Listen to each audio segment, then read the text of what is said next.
to somebody, and that dog, let's just say that dog is in good hands. He's healthy as fuck and everything. Nobody really sees him because the owner doesn't take any pictures of him. He doesn't go to any shows, but he's a good ass owner.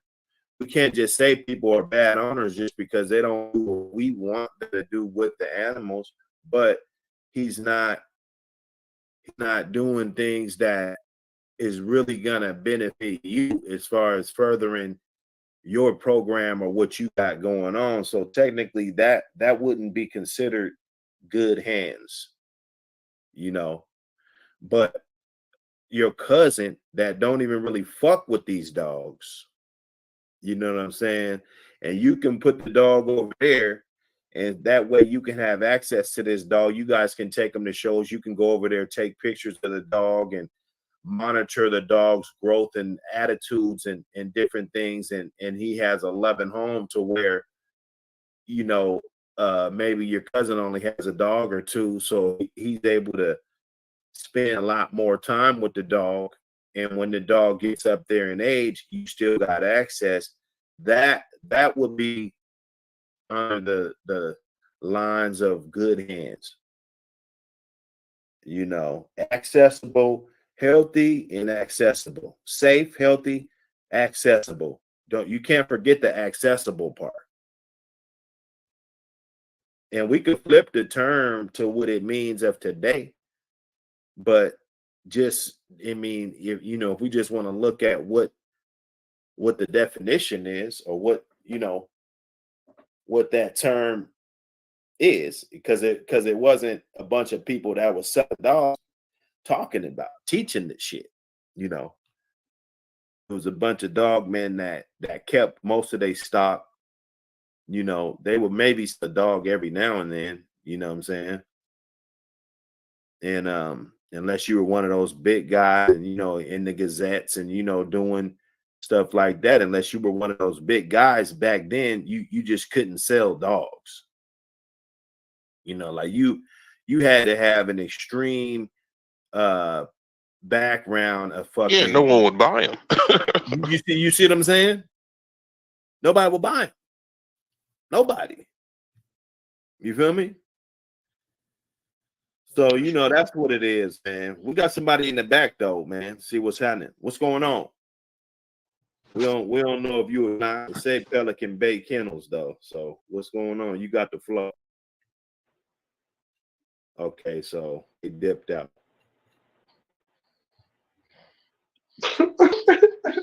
Oh, bad. I'm gonna roll another wood, man. It's crazy. You know, I mean, and then, you know, like I said, I give everybody a shot. You know, it ain't like I'm just when I'm streaming, I'm just chilling. So I ain't trying.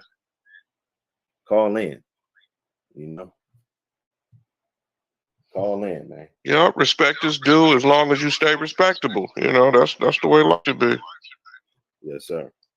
And I feel like leaving the floor open for, you know, anybody that want to come in. I feel like that's honorable on our part. I feel like that shows that we're gentlemen. I feel like that we if you want to put some comments in, you know, you could just jump on and your voice can be heard. And if what you got to say is something that's worth talking about, then we can talk about it. We ain't out here on no BS, you know. We actually get up every day with a mindset of bettering these dogs. And Buck City's giving this platform for everybody's opinion. We don't know what we're gonna hear, but we need to hear everything so we can sort it out.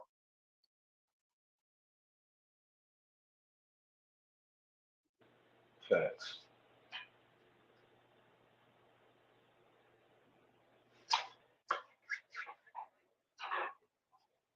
But yeah, on the good hand subject, that cousin, you could put that dog There'll be with a lot of weird people on that you got access to. That's some good hands. Definitely. You know, good hands. That's a tough term for me because I feel like there's only a certain person that should have this dog. I'm real biased of people. So when I look at a certain person, They know when they come up my hill and they make it through my little piece of the woods and they come to my opening, they see what I'm doing up in here, and ain't nobody gonna save you but yourself and your own attitude and what character you come with. So these dogs are the same way to me. Like I feel like there's only a certain person that even want these kind of dogs. Once you get outside that person with the wrong character, now that's when the accidents and these weird, oh, he got lockjaw, and all these things start coming up, and it's like that ain't what the purpose of why you should even want these kind of dogs. So maybe that's the wrong way to look at it, but I feel like a plumber shouldn't tell an electrician what to do. You know,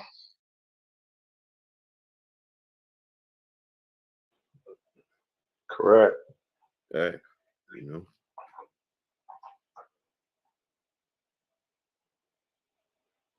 it's levels to expertise. You know, who else want to cook on good hands? What's good? Let's talk about these good hands.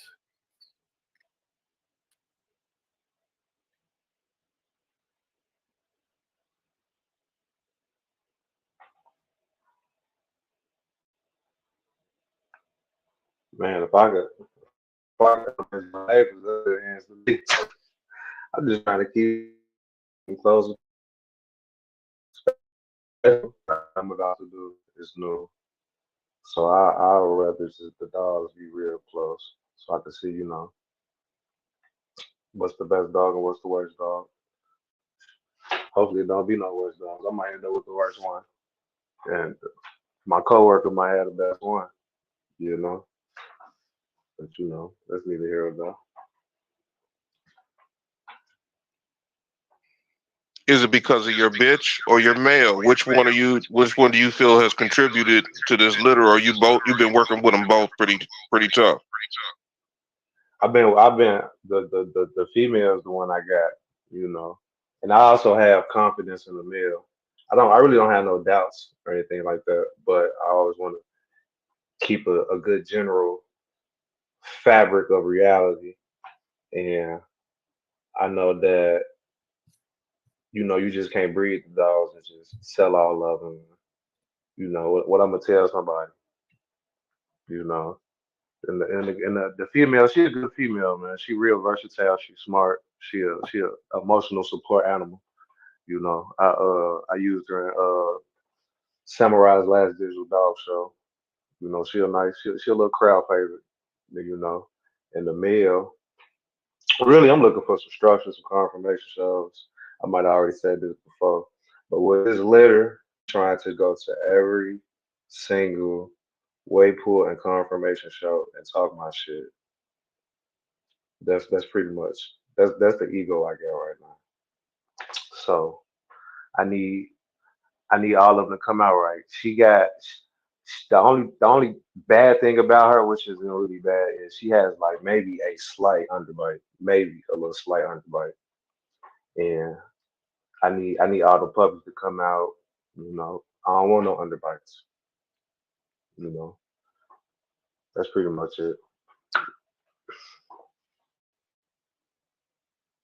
And then the male phenomenal, the male phenomenal is a beaut, a specimen. So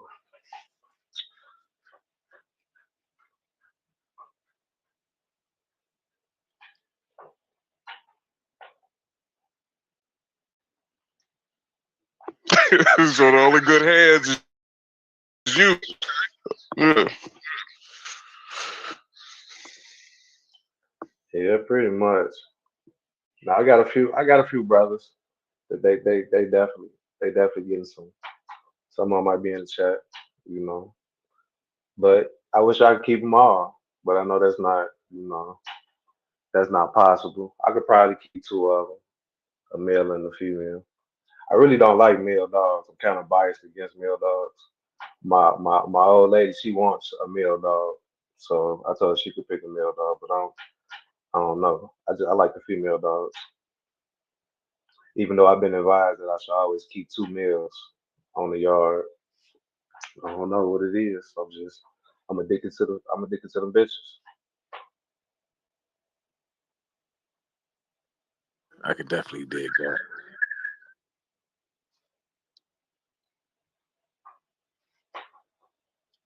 My thing is I don't like selling to people that got kennels too much. I like selling to people with one owner, one dog, one owner dog type person. I get better results like that. You know, I get to see the dog healthy. I get to see the dog with his family. I get to see the dog in motion. You know, so those are the best hands for me when I sell my puppies. I hate selling to a guy that got 4 and 5 dogs because they're not gonna put the time, not even the time that I put them before they left. You know, so I like to get them in a situation where I can see them again. You know, to get a picture of my dogs So makes me how do you know that though? like, Like if I call you how do right I know? now and say, yeah, let me get a dog. How do you know? Well, first of all, a lot of people when they call, they be wanting you to know who they are and why they calling and how the situation. So I build off of that. I'm very conscious. I've been around enough people to catch on the words. So you know, me and I'm gonna call my partner. So when I hear that, I start looking away from the phone. Then you know, you got to call somebody. I got to ask my wife or none of that, man. You niggas ain't standing on their own. Boy, stop playing, man. It's just me. I'm a one man army. I don't need all that. Period. Zero at all. Away phone fashion. You know, I don't need to. I built this off of me and how I wanted to do it. So if you don't like it, you don't like it. But you gonna like it. I'm gonna make sure you get the right one. And, well, what you do? Okay, okay. Well, you know, me. I got one for you, man. And is 5 weeks old, I shoot, I give you 3 extra. After that, probably be 10 weeks old. You know, I give you room. Nothing but $1,000 or so, so a little over maybe. You know, so you got time to do all that. But if you've been watching for 5 weeks already, and you already know I done sold. You seen pictures of me selling these puppies from here to Wisconsin. You should get an understanding of know who you buying from, just like you know it's coming out of so certain research by listening to you on the phone and listening how truthful you is. First of all, I'm from the old school. If you lie, you steal, you kill. So if you lie, well, I do this, I sell a little weed, and I start looking away from the phone. You know, I like real men, real working men, responsible men, a responsible woman to get my stock. And that's how I kind of look at the hands now, you know, versus a year or two ago, because a joker can make you look bad, you know, just by getting your dog and not feeding it right and taking a lot of pictures and it default 2 or 3 years from now, you know. You know, he was so worried about how the dog looked and different shit. He wasn't worried about putting the dog in position to jump this wall, you know, or to win the race, you know, or at the ADBA show or wherever show you're going to. So, you know, the hands is very important to me, more so now that I've been breeding from the first year. I'm in my third year breeding hard. You know, I've been breeding for 20 some years, but you know, never been on this level of breeding and knowing what's gonna throw what because I have bred so much. The females and the females and the fathers that I kind of and what's gonna throw what. And I got one particular male. Everybody calling man, hey puppy, ooh, whoa, yeah. So how you knew?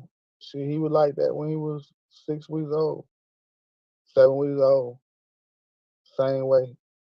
70-pound dog in my yard. He trying to kill himself, climbing up a goddamn fence, trying to the puppy is the same way, you know. But I had to find the right females and put the right females in my program to make sure that he was gonna throw himself. And after that, I had to make sure that these puppies go into the right hands. Because the most irresponsible person can be your downfall, you know. So me being as responsible as I am for the crew that I have, um, I have to be responsible and ask in when it's time to get rid of one of the crew members. So when one of the crew members leaves, he's a representation of yourself, who you are as a breeder and an individual. So if you lying from the word go, that the puppy gonna be a lie. You know, I'm all about karma. I'm all about righteousness and putting it in perspective. I ain't no big religious person or nothing. I'd rather be on Bull Sunday than going to church. I'm that type of dude. You feel me? Because I'm really a bulldog, and I love it with a passion. And when you do it to the level that I'm on, you have to be very careful because there's people that try to put you in a position that will have you looking bad and feeling bad about yourself, less than a man or whatever like that. So I man up and just be real. I'm not hurting my investment at all, you know. So Drew the those are, Dig Man. Drew the Dig Man. What's up, man? What's up? Can you hear me? Yeah, we hear you, bro. What's going This is on, my brother? first. This is my first time doing this, so I don't know what the heck's going on. Welcome, welcome, welcome. Good to see you, gentlemen. That is a terrier. Yeah, let's that's get going, man. You know, come on, let's talk about it. You got the floor. Your first. Welcome to Bulldog Sunday, by the way. Thank you. It's wake and bake for me too. So. Yes, sir. Yes, sir. You got the floor, brother. Your original dog is a Mastiff. All right. The first dogs that humans domesticated was some kind of Molosser, Mastino, whatever you want to call it, Mastiff breed. And a downsized, inbred, intensified Mastiff is what created a dog. And then years they started shrinking that down, and basically your original game terrier was a miniature bulldog. So it's hard to say you're even crossing stuff up when you breed a bulldog to a terrier. You're just breeding a game dog to another game dog. One's kind of small and one's kind of big, but they're both Mastiff derivatives. Hell, a Chihuahua is a Mastiff derivative. A lot of people don't realize that. A Chihuahua comes in brindle. It comes in black and tan. Those are only Mastiff colors. But that was my 2 cents on that. Nah, that's good. Good talk. You know what I'm saying? Everybody got to do their research. Where you get this information from? Let me ask you, where you get this information from? My favorite dog book of all time is the Atlas of Dog Breeds. Big fat book. You ever seen it? Yeah, I seen that book too, man. That I don't know, man. The way they break down the breeds and the categories in that book made the most sense to me. Yeah. No, it's good. Because it's always a mystery about how the American Pit Bull Terrier was created, and of course, it evolves over the years and different uses, functions, and it's gonna evolve. Just like if we use these dogs for swimming, and that's what you're breeding these dogs, and that's what you're swimming, getting motherfuckers coming back to shore and shit. You know what I'm saying? Eventually, your breeding, your lungs, the abilities and things that these dogs would have changed. And that's why a lot of prey-driven traits and stuff, you lose them a lot when there's activity. as dogs not being used for work, whatever that is, competing or whatever. I believe you gotta do something to try to preserve some traits. This dog has to be extreme at something, within the legal boundaries. Okay. Yeah. And on the subject of bull terriers was just pit dogs that some guy pulled out of the pit and started breeding for good looks and showing them. And they kind of made their way back to the pit or never even really left the pit. Kind of like the Amstaffs in the early 20s and 30s and 40s and shit in America. They were show dogs, but they were still running them, and it was kind of the same way with the bull terrier. But the show dog lifestyle kind of created its own separate style of dog. And I think what that did was brought in maybe a more aggressive dog. When they cross them back to the pure game bred dogs, that brings back more size, more bone, more aggression, that kind of stuff. And that's why the English bull terrier to a Irish Staffordshire terrier, even though I don't consider it a cross, it's more like two families being crossed rather than two breeds. But that's all I got to say on that. Just Wall, you got to come on up. He said these dogs go back to Egypt. It's proof. Hey, and this is why we're here. This is why we're not only here to talk about, the historical dogs and upkeep and stuff, but I don't want to downplay anybody's theory on what's going on and what we're talking about here. But some people would like to know, I think if these conversations are had, it brings more people with more knowledge to the table so we can hear different stories, whether they're true or false. I never heard that, that a bulldog, just, I don't really know how they made the breed. I just know that when I saw it in its a very good version of it, because there's different variations like we were talking about earlier. The version I saw of it, I fell in love with that animal. It was like, okay, wow, like this is what's up. If you're gonna have a dog, how about this superhero of a dog? That's what I saw.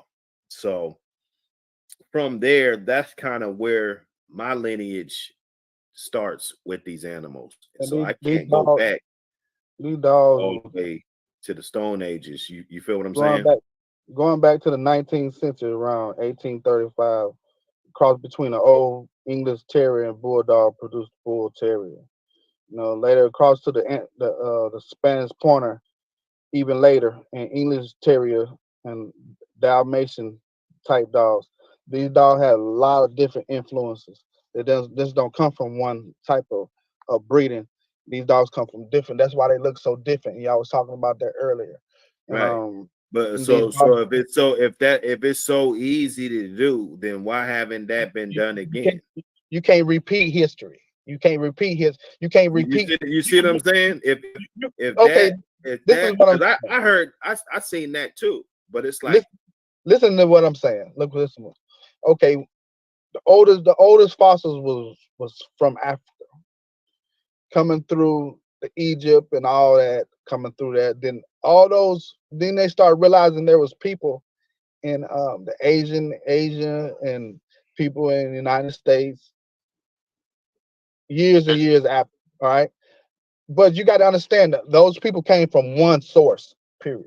Just like the dude said they came from Egypt. Understanding what the brother's saying when he say that. It's not talking about But religion. everything can't come from one source, though. There got to be two to tango. And I agree with that. And that's how we got here. Our mothers and our fathers, and our genetic makeup who we are now. So therefore, there was more than two when it comes to the pit bull terrier. These dogs were in Great Britain and different places coal mining. And when they stopped using them for coal mining, those coal miners came to the United States because they needed those guys in the United States. Those guys stopped using those dogs for coal mining and started partying on the weekend and started looking at these dogs for different baiting and everything. And then start looking at them on each other. Then those same guys got shipped over to the United States. And when they got shipped to the United States, that's when American Pit Bull Terriers started up like that. You know what I mean? Those sons of those coal miners and different things like that produced these dogs right here that we have now today that we're talking about. But since the early 1900s and the 1800s, I mean the 1900s, they have evolved. And they have evolved just like Brother Buck has said. You take them swimming, their lungs develop different. You know, you move a person from Africa and you move them to the United States, he gonna still be dark skinned, he gonna still be black, but it's not gonna be as hot as it was in Africa, maybe. Even if it's hotter than Africa, and I'm just saying per se. You know, so over the period of years and him getting with a person from the United States and he's an African, a pure African, those genetics gonna automatically change, so the look's gonna look different. So that's what happened with these dogs. You know, they were altered in the way, in the fashion of that particular breeder to become what they wanted them to become. But some people was able to hold on to the pure knowledge and genetics and the per se of where they really come from to get the stuff that we have now. So that's why a lot. The place of origin is the key. You know what I mean? Those are the keys that mankind will never figure out. He's too dumb. He don't know that the place of origin and stuff.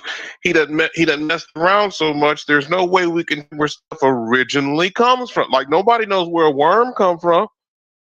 Right. So nobody asks those questions. The only question man wants to ask where something comes from is how much he's tampered with it. And I agree. I mean, so once he done tampered with something for so much, now he can rewind and say, "Well, we started here." Well, there was four Irish Terriers that came over on the boat. Which one was the gamest? Don't nobody want to say that. Right. So we get mixed up in all this, you know, and we can go different ways with it. But I want people to go the way that we know. Like if you got two females on your yard, there's one you like. Just say that you got a favorite. You know, instead of saying they the same. I got a favorite. I got a favorite. And she's old. She's old. And I'm trying to breed her one more time. And if I get this done, I'm gonna be, you know, like I get rid of I can just keep one set of my puppies that I have and get rid of my whole yard and still be on the same level that I'm at now. That's how good my puppies are. Like I'm very, very smart. I'm not gonna breed. I'm gonna breed like it's my last time every time. You know. So, you know, when you putting those qualities together that we're talking about that come from way back then, I look for those. I look for those. I look for how you move, how you act. You know, I read a lot of books and you know, and they give you very good ideas of how big he was and what he's throwing due to his genetics and you know that's all I can go off of. I can't go off of the dog that was sent on the boats. That's a little too far from me, but I do think about it a lot. You know, I do think about it because at the end of the day, I want the best stuff on the line, and I want to put a lineage together that's that nobody can compete with. You know, and to get on that level, you have to actually breed, and you actually have to get rid of them too, because you're not gonna have 150 dogs. You know, which is easy to get for somebody that has 10 to 15 dogs, easy. You know, a lot of females. So you know, you just got to be very careful and very mindful of what you're breeding, and at the same time, you're looking for the characteristics that's gonna put you where you need to be, you know, ahead of your time, you know. If you're taking stutter steps, you're not in the real bulldog game to me.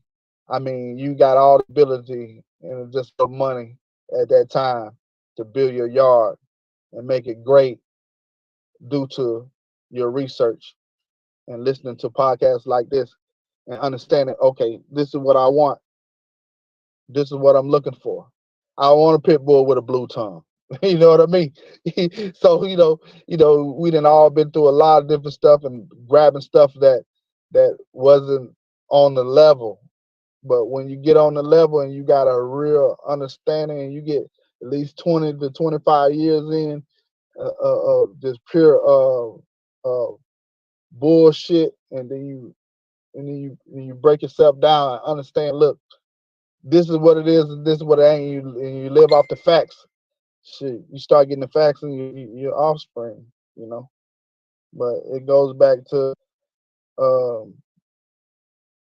what you believe in, what you feel the most that's going to be productive to your program, and history plays a big part on your program. If you build an American pit bull terrier, not an English pit bull terrier, not a Brazilian or none of that. We talking about American pit bull terrier. So.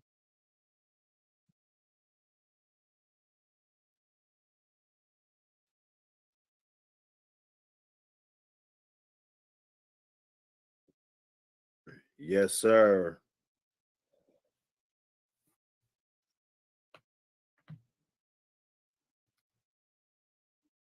Let's go around the room. Let's go around the room, see what's going on. Just Wall, you're gonna have to jump on in here, man. And I want to hear it. I want to hear what you got to say. There's a couple of them that need to jump on in. I'm sure everybody wants to hear it. I wish they would, man. I want to read here. I'm gonna go back and hash it and do research. That's how you learn. You had these conversations, and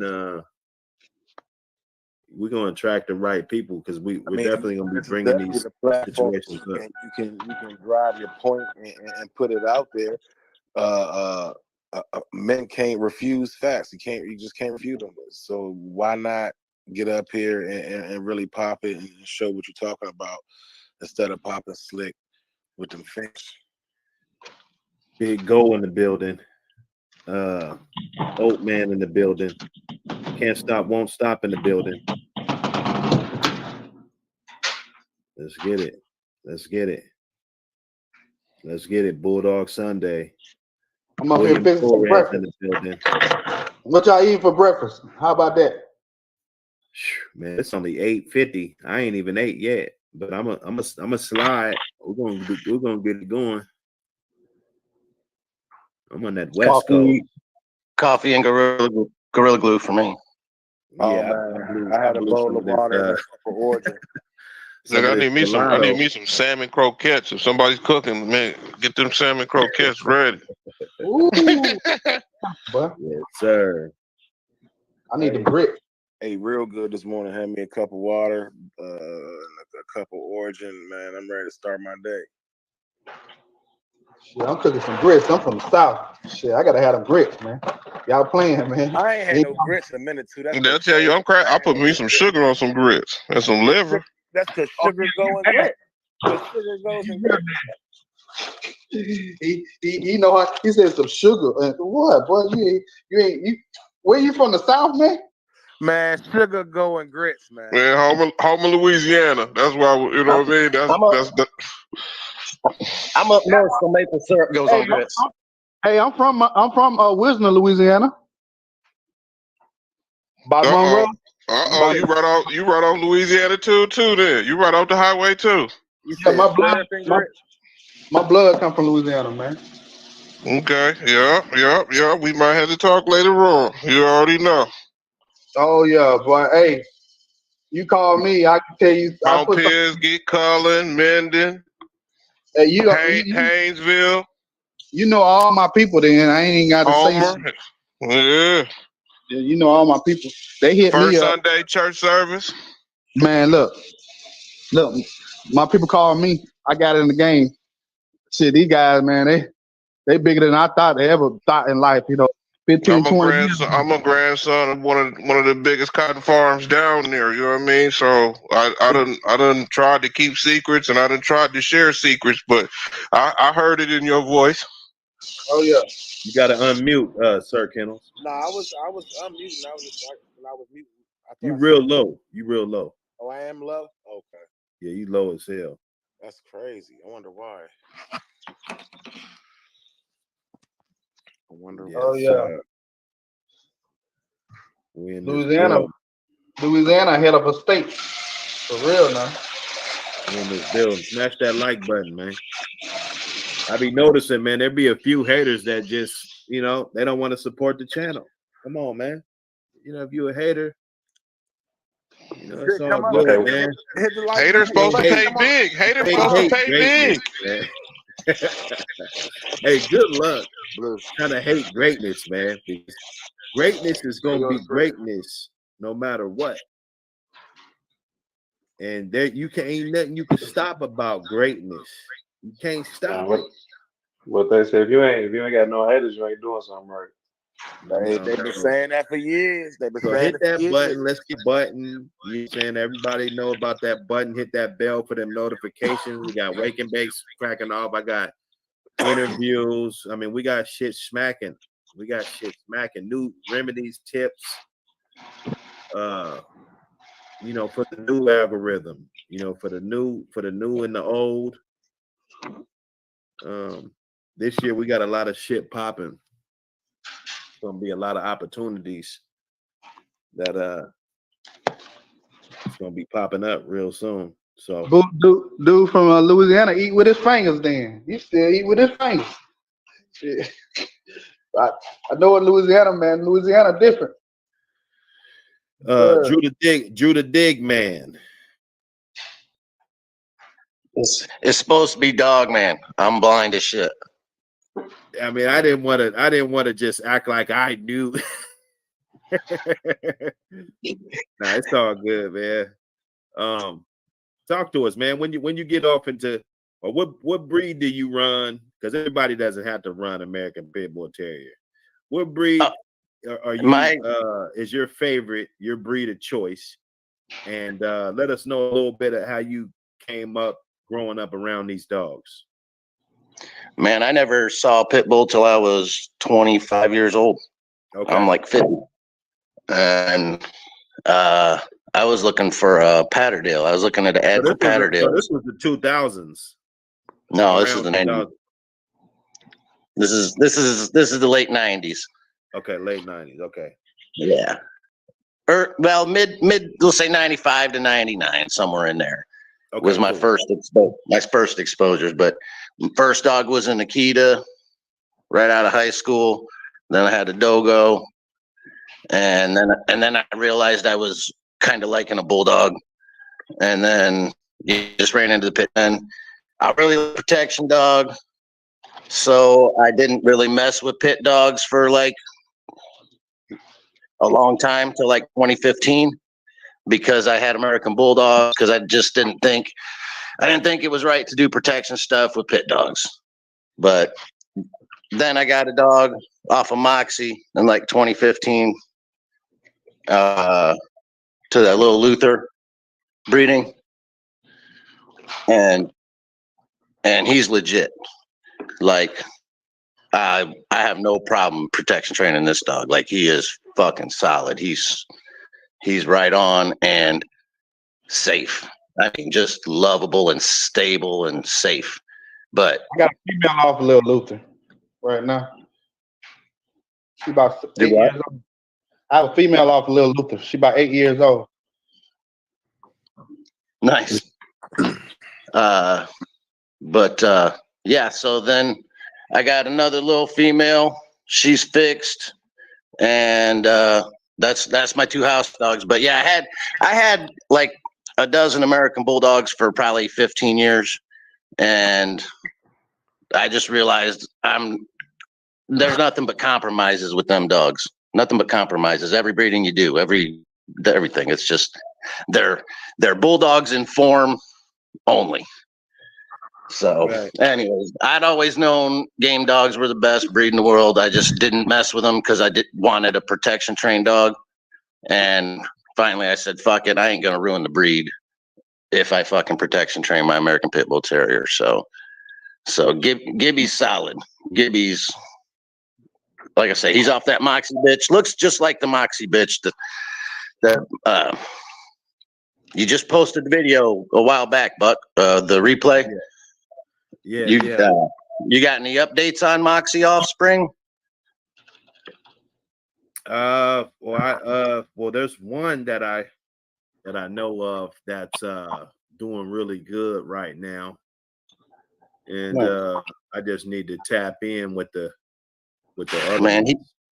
he did so many killer breedings with her. There should be hundreds of them out there. It's that that was he did every breeding he did looked pretty good. You know what I mean? Yeah. I mean, shit happens. Yeah. Sometimes, but there are. I'm not trying to run it down. I'm saying I'm sure there's hundreds of them out there that people just don't know about. The O'Shaughnessy dog in Oklahoma, super dog, some super dogs. Yeah, no, I definitely I like that blood right there. It's a different type of dog. They got this old school little flow to them. They just, I mean, you could just tell. They're just chip of the old block for sure. I had a couple off Moxie, and Moxie in person was very impressive, dog.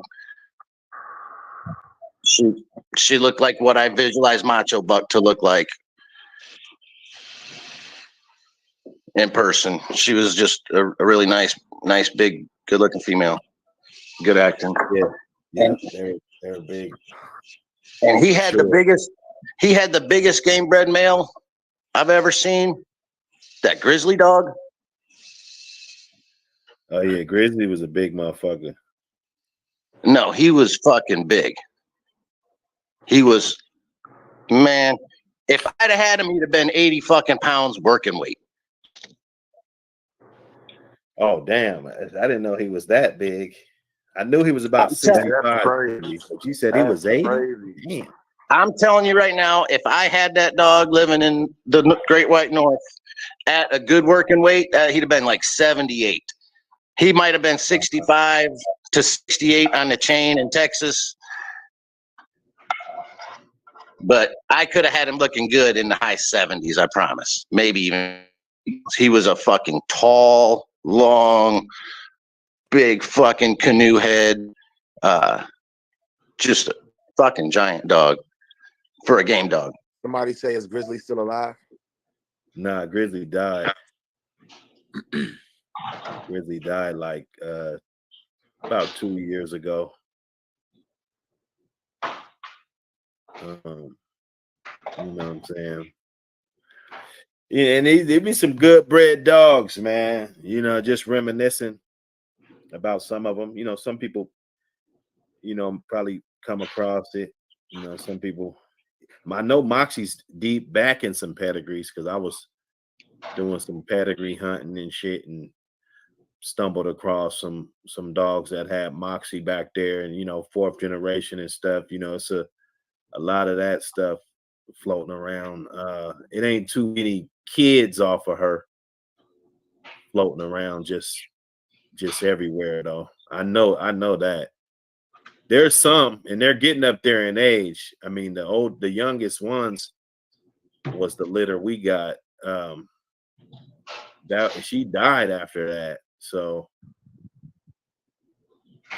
those are about 3 years old or something, maybe 3.5. So everybody else is up there. 5s and 8s and 9s and shit. You know what I'm saying? I got a question for the chat. I got a question for the my chat. boy's 9. Yeah. What's the oldest dog you guys heard of? Like American Pit Bull. That's it. That's all. That's a breed we're talking about. The oldest dog you guys heard of living and the oldest dog you guys own. Like, what's some of the ages you guys heard of and owned? Shit, I had a daughter. I didn't have her long, but I had a daughter, a lady dog. That bitch was like 16 years old or some crazy shit. Oh shit! What's the oldest you ever heard of? And you about these dogs. Shit, there was a deadlift bitch around that same, 15, 16. Okay. That was the oldest. But somebody came up here and said 17 though.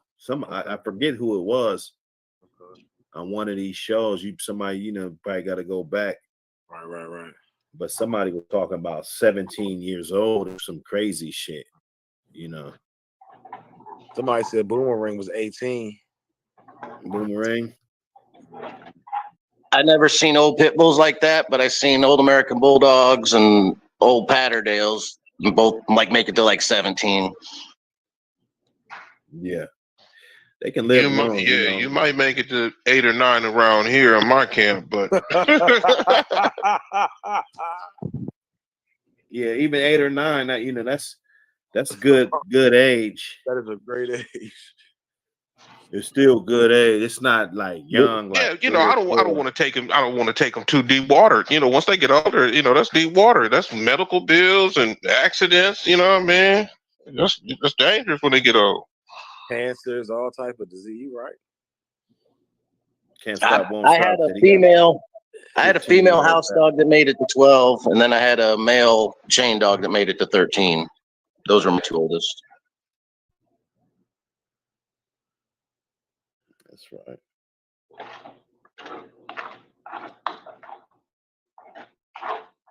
Oh, man. How much is that old? How much is that old 9-year-old? That 9-year-old you got still strutting around doing thing? He's a monster. Yeah.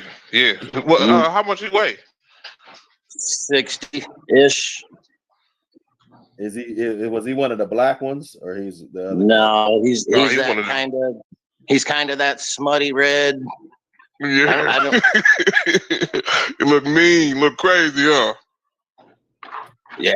No, he is at the same time the best tempered bulldog I've ever had, and the nastiest bulldog I've ever had. Yeah, they nasty. Yeah. Yeah, that I could imagine that's a good food. He hangs out with a couple cats on the porch, but if a strange critter comes through, they get murked.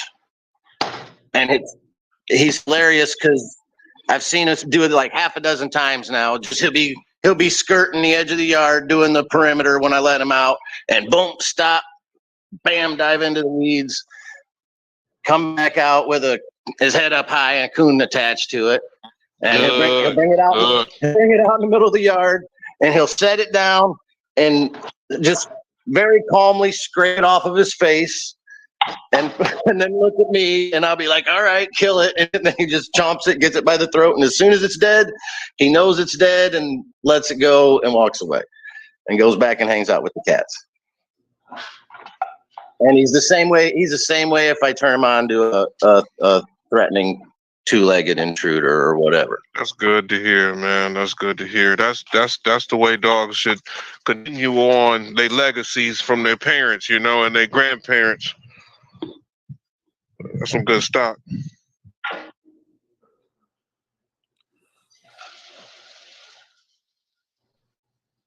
Yes, sir. Yes, sir. Let me see. Milne, I don't think you told us how you came across these hounds. What age were you? Give us a little spilly. Man, 1985, when I really got to join in my older family. The Carver campaign was the Boudreaux campaign. Those old men. A lot of farm people didn't get into the gambling right away. The farm boys just wanted to go out. We want to see who's rough, rugged, and raw. There was some bloodhounds that would get down back in the day. There was some blue ticks that would get back down in the day. But nothing held a candle to what the American Pit Bull Terrier came through the South. Through the North, through the West. I don't care where you were living when those dogs really touched down and people start seeing the ability. And that the 80s to me were the cleanup crews. You know what I mean? Like everybody had something of caliber where there wasn't no unbred dogs and there wasn't no cur dogs. There wasn't none of that. It was dog eat dog world. So I like my era because it wasn't about the dollar either. You know, I came before the dollar hit the ground. I came before the paperwork. Most of the people that had the best dogs couldn't read. You know, so most of the people that had the best dogs, you know, they didn't care, but you had to come see them. You know, they weren't gonna drive nowhere to come prove no point. You know, this is what we do right here. You know, off Louisiana 2, coming out of Homer, 27 miles out, you go to Shreveport. You know, half an hour you in Dallas. You know, those were the hotbeds when I was young, and wasn't nobody coming down in the bottom to test none of their dogs. You know, a lot of that Hollywood blood, somebody campaigning and, oh, I got one at 37 and I got one at 40. You know, that campaigning was a lot of the North. You know, I hate to tell people this, but politics of a lot of things started up in the North. You know, you can trail it right out of Washington, D.C. on how campaigns took over, whether it was gang banging, politicians went into to schools, politicians went into sports, and, you know, the dog sports, once the politicians hit that, by the 90s, you know, you got people betting, you got conventions, you got yards, you know, but when I was young, it was, we got some killers in the barn. Don't bring that trash over here. You know, don't test something that it's embedded in us, you know. So 3 generation of dog men I grew up under. I felt like I was at an unfair advantage when I moved to the North. You know, I came up here to get my education. You know, I wasn't gonna be a farm boy. I loved the farm. Shout out to everybody who got to run the farm, but I didn't want to be a part of that. I wanted to take my dogs, come to the North, and be a part of my community where people said that person right there knows that category. You know, my lane. You know, so my lane has always been the American Pit Bull Terrier. You know, since '85.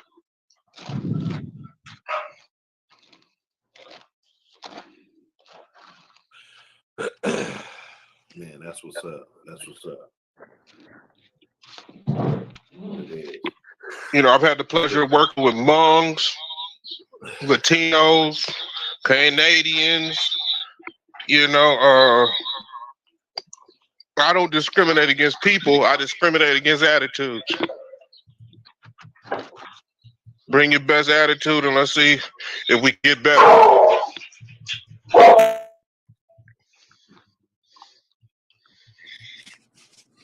I don't like to speak about the dogs because then, you know, somebody might get jealous or somebody might get offended, but we know what the dogs in this category are supposed to be. You know, we know what category we're really supposed to be in. And I appreciate my man that just said he didn't want to go to that situation where he was going to try to make American Pit Bull Terrier a protection dog. He just, you know, he used his logic. You know, I appreciate stuff like that. You know, but at the other end of the spectrum, we have the ignorance where these dogs will do something. And what they'll do is supposed to be outlawed in 50 states. But we still have this community that you can't erase because it's already been born here in America. You know, so when something's born somewhere, when the original place is there, it's hard to take it away. So by the age of 13, I done seen 500 dogs go up and come down. You know, by the age of 13, I done seen, you know, 40 dogs that I know in this time and day and age were grand champions. They would have been in the box. They would have handled their business. They would have been good handled dogs. They would have been the top of their tier. You know, salute to J-Bo. There's people that still got these dogs running too. Master of all bulldogs. What's up? That's one of the kinfolk, right? That's Lopez got in his ass. He's a monster too. Walk City is out. That's what I would have asked him. Where's your papers? Why did you told on people? How did you get out first? How did you get out so soon? What that's supposed to mean, bro? Master of all bulldogs, what's up, bruh? Yo, yo. So, Chico Lopez got in his ass. That's a recording. They playing a recording over and over. Oh, they playing a recording. That's garbage. Oh man, come on, man. Y'all some suckers, man. Come on, man. Don't y'all know? You know what I'm saying? Don't do him like that. Come on, man. That sucker got more box wins than about 50% of the people I know. You better Come talk on, about bruh. You know you did trolls, you jag.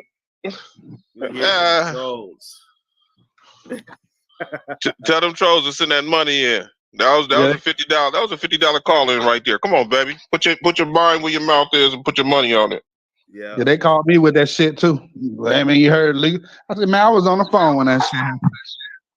Hey, but master of all bulldogs though, out of all people to come on now, him, y'all gonna use that man picture and record.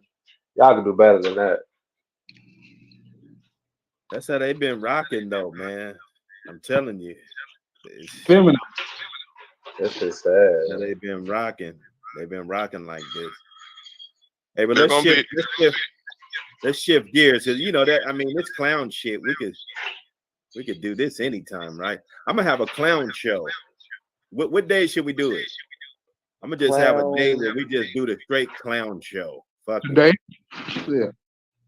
He said today, huh? Yeah. We gotta pick a day and just call it Clown Day. You know what I'm talking about? All right, let's unpack this. Everybody can see the screen. Let's unpack this right now. You know what I'm saying? Luke Kane.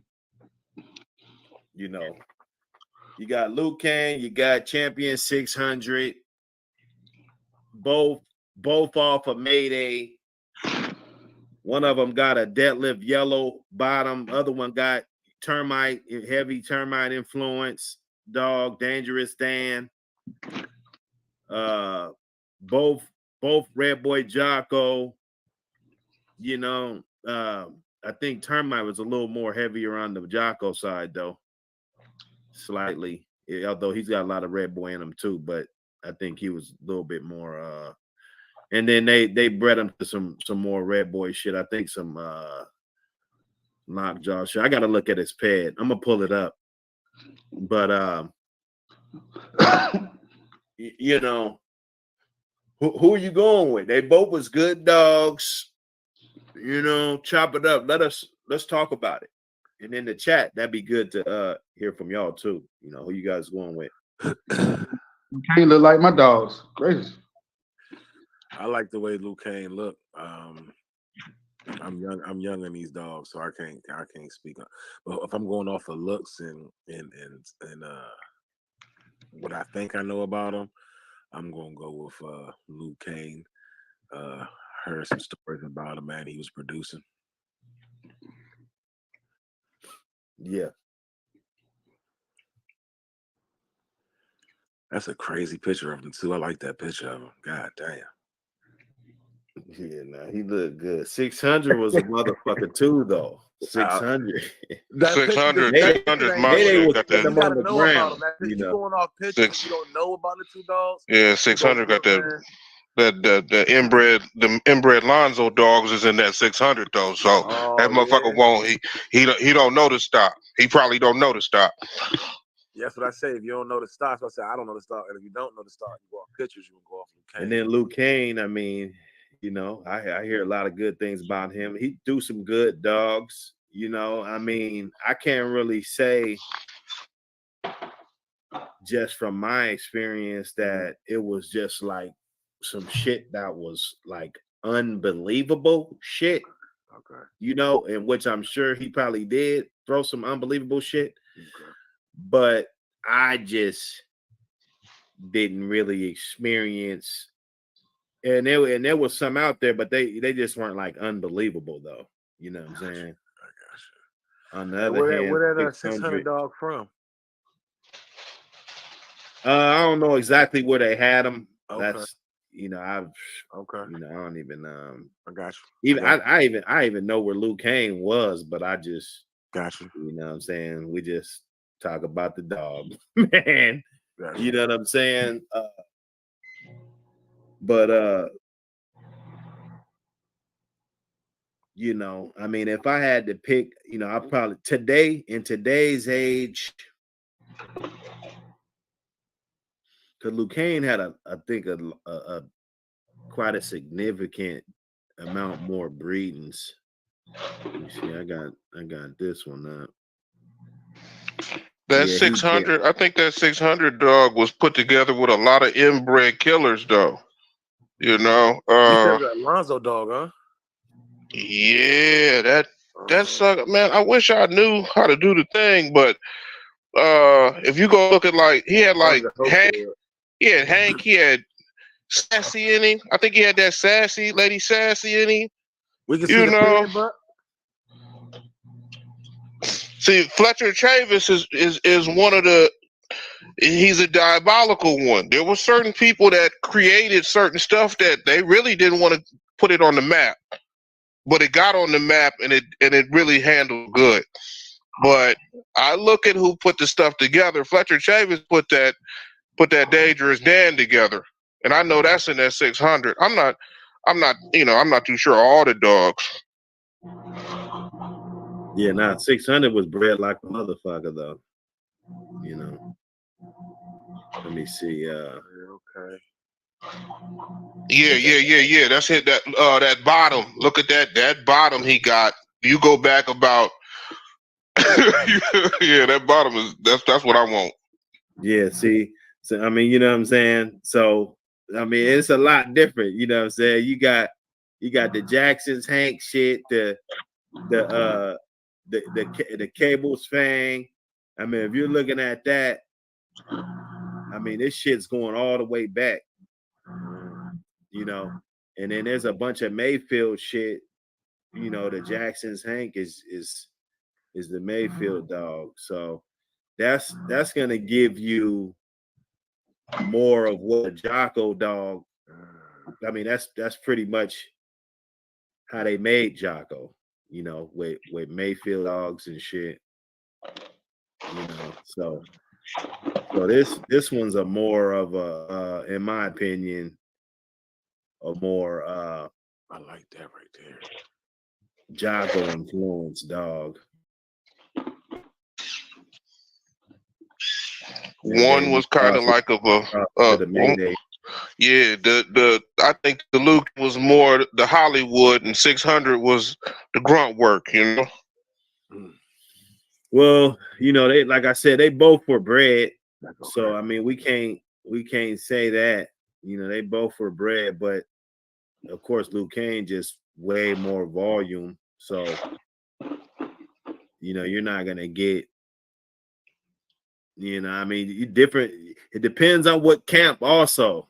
So like in today's age, because I knew this was good, and I seen shit coming down off of him.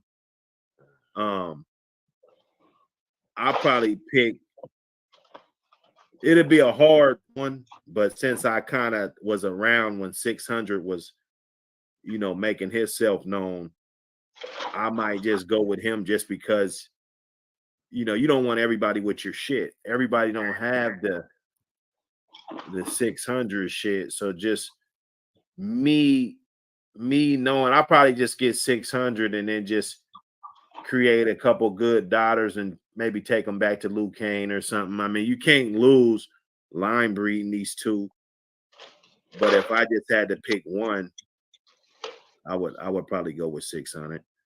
Hey, Magic, it say connect your device not connected. My man, Magic in the building. Oh, there you go.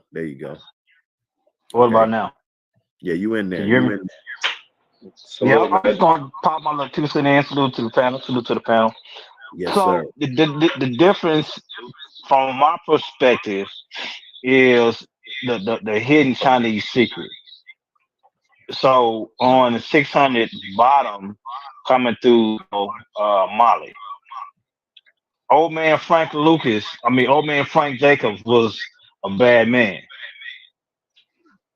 I don't know if a lot of you guys know who. I know the Southern boys know who Jacob is. For those who don't, if you look at Assassin, that's the blood that is still being sought after today, uh, right now. Get And him I back mean, up. it's done a lot of good work. That it really enhanced a lot of lines that it was collaborated with. So for me, that right there is the difference, because that Red Boy Cotton Bullet, it took that Jocko Red Boy to a whole nother level. It made it smarter, faster, more durable, and it just blend, you know, to the point where it produced itself in a way that it made its own family. I'm gonna drop one name, and I know a lot of you guys probably done heard of it. That dog called Can-Am Beetlejuice. Beetlejuice. So if you go back down and look in Beetlejuice, a lot of what have produced Beetlejuice is Mm-hmm. what I remember come Beetlejuice. down out of. Okay, so the Beetlejuice line was a collaboration down from Old Man Jacob Assassin Blood. I know a lot of you guys like that Jeep blood, but it wasn't that Jeep. It wasn't that Jeep. It helped, but it wasn't that Jeep. But back to 600. I like 600 in the way of more or less his bottom. Mayday was a creator in his own self. I mean, we went over that. But for the most part, when I seen his bottom, it was an automatic for me in retrospect to knowing what that assassin blood has created. And it produced his own self through many different lines that it was crossed with.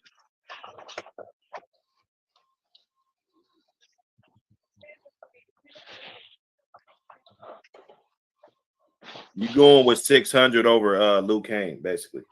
No, what I'm saying is 600 is different. So, So we like wanna you said, you want something we different. wanna know. We wanna know, Magic. Who you picking? Tell him, Matt. Tell him, Magic. We Tell wanna him. know. We wanna know, brother. If I'm gonna build me a race car, I'm gonna go with 600 as the sleeper. When I pull up at the light and the light is red, you're gonna look at my old dusty primer, on some Kragers. You may think he got a slight little cough to him because I got bad gasoline, but when the light turn green, I'm gonna wave at you.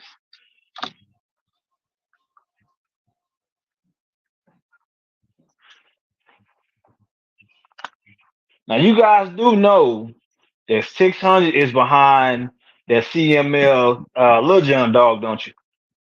And that Lil John is putting in work. Yeah.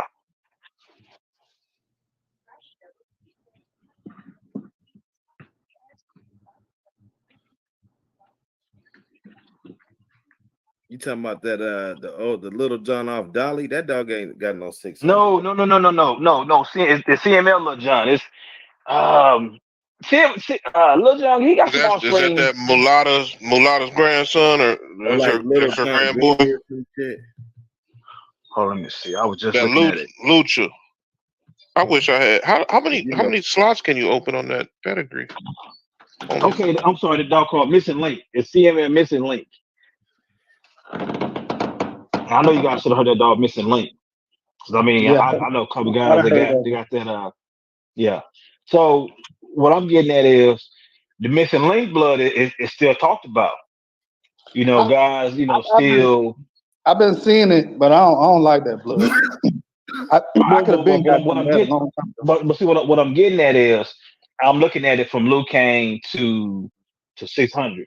Oh Okay, yeah. so Luke Kane, for whatever reason, they chose to keep him more to the private side, to where you got less than two handful of breeders that actually will allow you to get puffs down out of Luke Kane, whether it be from frozen semen down to some of his grandkids or even his kids off of him directly. You get what I'm saying? So in essence, they blocked off a lot of potential for their own reason that they that's how they wanted to take the path of what they had down off Luke Kane. Now, me personally, I like Luke Kane. Uh, I like it for what you could cross with. I like for so I look at Luke Kane like a modern day project that you don't have to go foreign to get the parts that you need. All the parts you want to modify your project is made right here in America. That's how I take Luke Kane. Whereas 600, he's been put out abroad, but there are still good pieces in him that you could get that help make him to what he was. So I think if Luke Kane was put out there like like Yellow Man, if Luke Kane was put out there like Yellow Man, I think this discussion would be a little bit different. But Luke Kane wasn't put out there like Yellow Man was. You can get Yellow Man blood even to this day. So you saying Luke Kane will whoop him? No. I'm Luke saying Kane blood was out there. Now let's don't do that. no. Man. What I'm saying now. Look. Okay. Let's talk about how it has slowed down. That's what I mean. It slowed down because I mean that's just take for what it's worth. If a lot of the guys were keeping the blood honest through Luke Kane genetics, a lot of the guys would allow that blood to be put out to other camps that had the same goal of keeping the blood on a performance working high caliber standard. But they chose not to. They chose to keep it in their own house, in their own circle. I mean, I don't knock that because I mean, I'm the same way about some of the things that I have. If you got it, kudos. But if you don't, hey, maybe one day you might. Yeah. But that's what I'm saying as far as Luke Kane. I'm not saying guys didn't get no Luke Kane blood.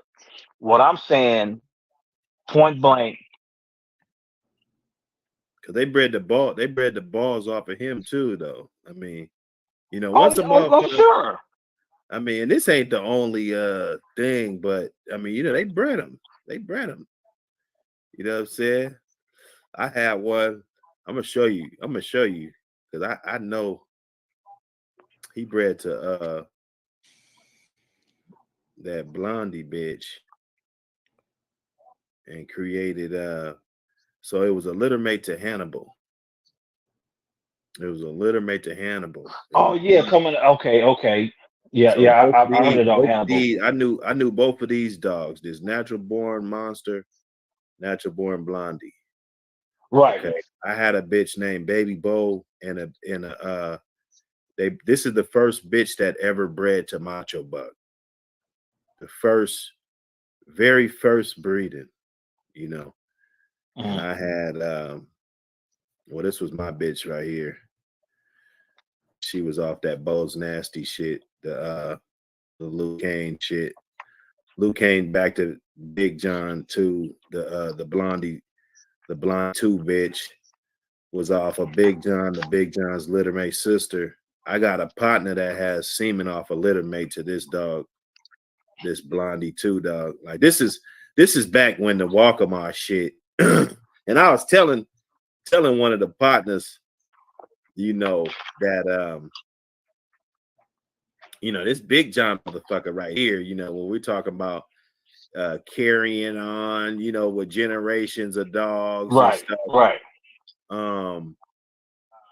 You know, this is very important, you know, if you're looking at it from that standpoint, because Big John, you know, not just two rows. Let's look at the other row. So 2 rows on this joint, and then you see the number of dogs that, you know, some of them aren't on here, some of them are, you know, that he was able to produce good dogs, this one dog. But when you go to some of the other dogs, you really don't see that. You know, when you go to some of his sons and you see how his sons was producing, you know, you really don't see that as the generations keep going on. You know what I'm saying? So, and Big John, he got a couple other profiles and stuff. So, you know how Pedigree Online is. It's like Wikipedia. You can't you know, believe everything you see, and you know what I'm saying, everything's not everything. But did you ever wonder why Lady Dog wasn't bred to or Dragon Lady wasn't bred? Well, Lady Dog bred to Luke Kane? I don't think so. I know she was bred to 600. Lady Dog, see, I don't know. That's a great question. You know, that's a great question. I definitely try to look into. So this is the first breeding ever to Luke Kane ever. You know, I had a bitch off of this. You know, just, you know what I'm saying? Just crazy. Had a couple and that's when we had that TJ shit. You know, this shit was nice back in the day. You know, you look at this shit right here, and it got the Chinaman to Frisco and shit, but you don't really see that many people running like that. You know what I'm saying? This breeding never happened, but it was just something that was put up. And you know, look, it says 05 and shit. That's almost 20 years ago. You know, motherfuckers running around with good animals and shit. This Tony Montana dog, that Miss Montana shit. That's some of that.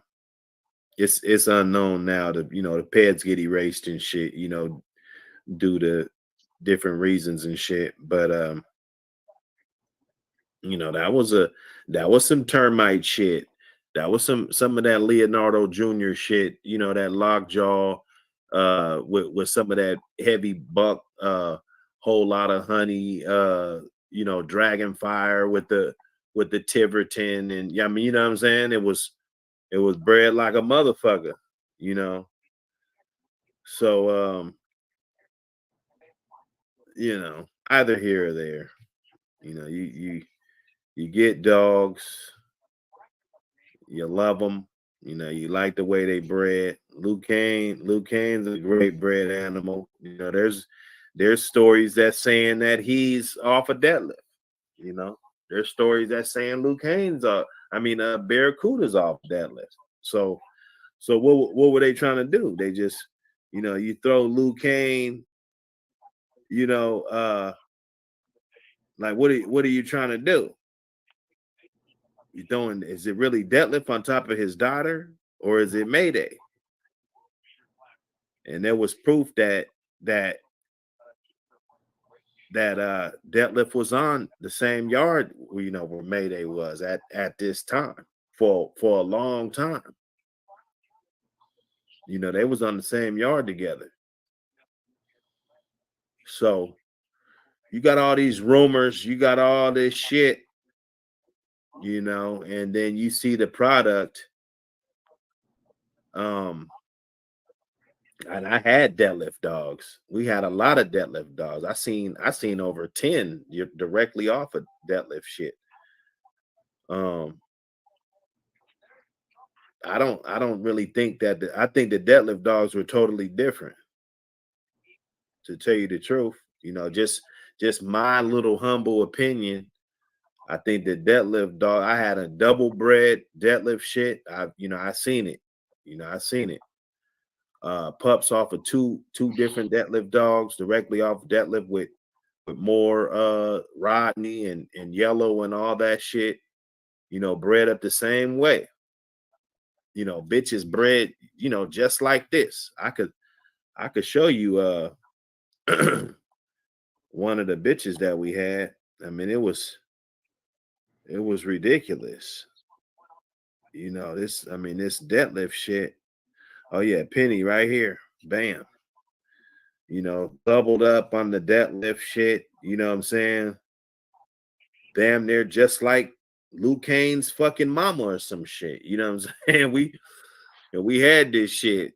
Motherfuckers had this shit. Murphy breeding it to good dogs. The Murphy dog was okay, so he was the Mayday shit, but he was Mayday shit. As a matter of fact, I think the daddy was a litter mate to Damien, if I'm not mistaken. That missing part that was up there. This is that Milton Mads, that Tab 2 dog that I was just talking about. Like my partner had the double bred son of Tab, you know.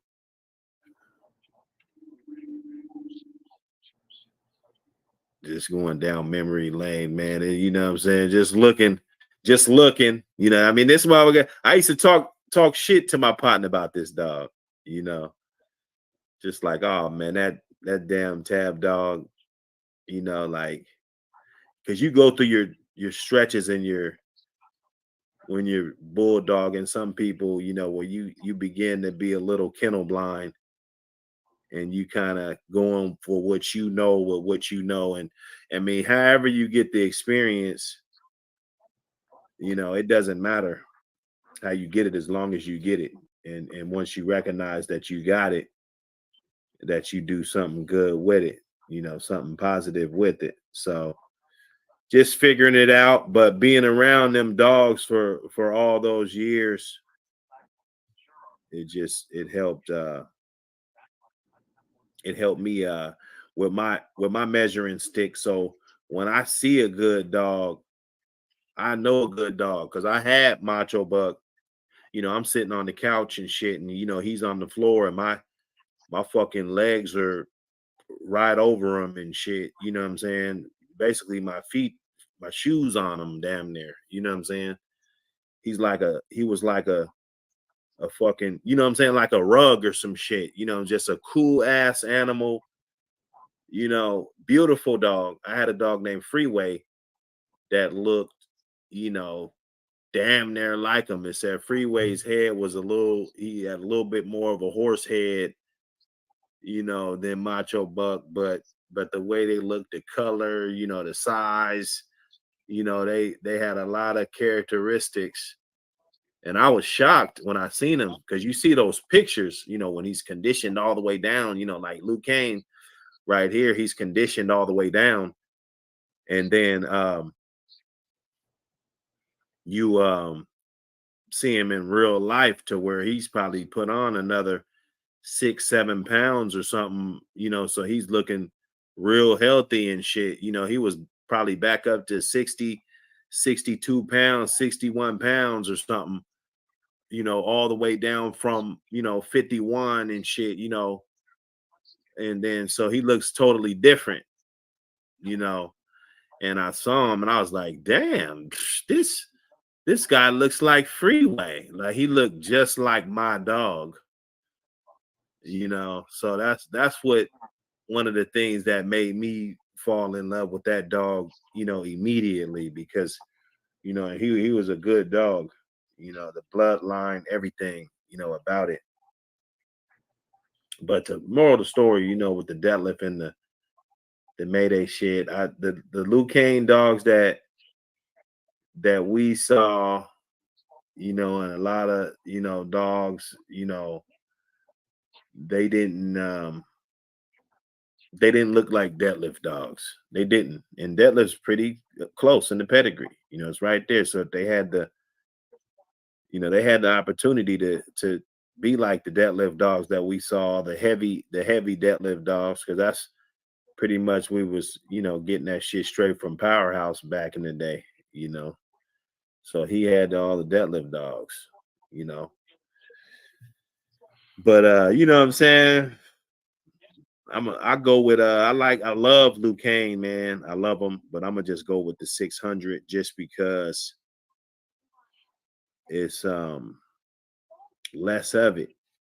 You know, if I had to pick today, you know, this I'm gonna get a straw for Luke Kane. I'm gonna get a straw for 600. You know, I'm taking 600 because they both to me equal in any type of value you want to look at it. If you're looking to start your yard, if you're looking to do whatever, I think they're both equal in that regard. But just the rarity of it, you know, because you know, Luke, there's a lot of Luke Kane shit out there. You know, there is. You know, that Spartacus dog, you know, they brought that blood back. That had some of that Hannibal, you know, that Blondie 2 shit, you know, all those litter mates and shit. Them, you know, them dogs was born in 2099. Them dogs was born in 99 and shit, you know. Hannibal and you know, I remember that litter. I had shit the same age as them. You know what I'm saying? So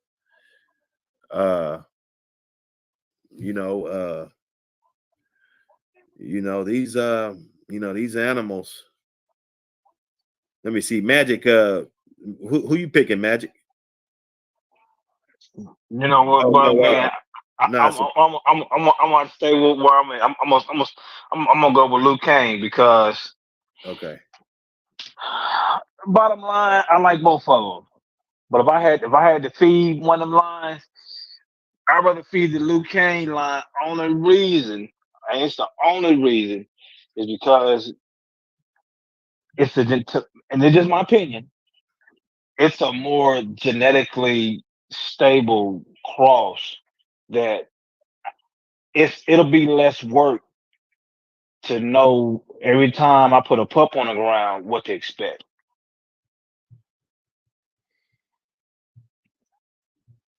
Right. And that's the only reason.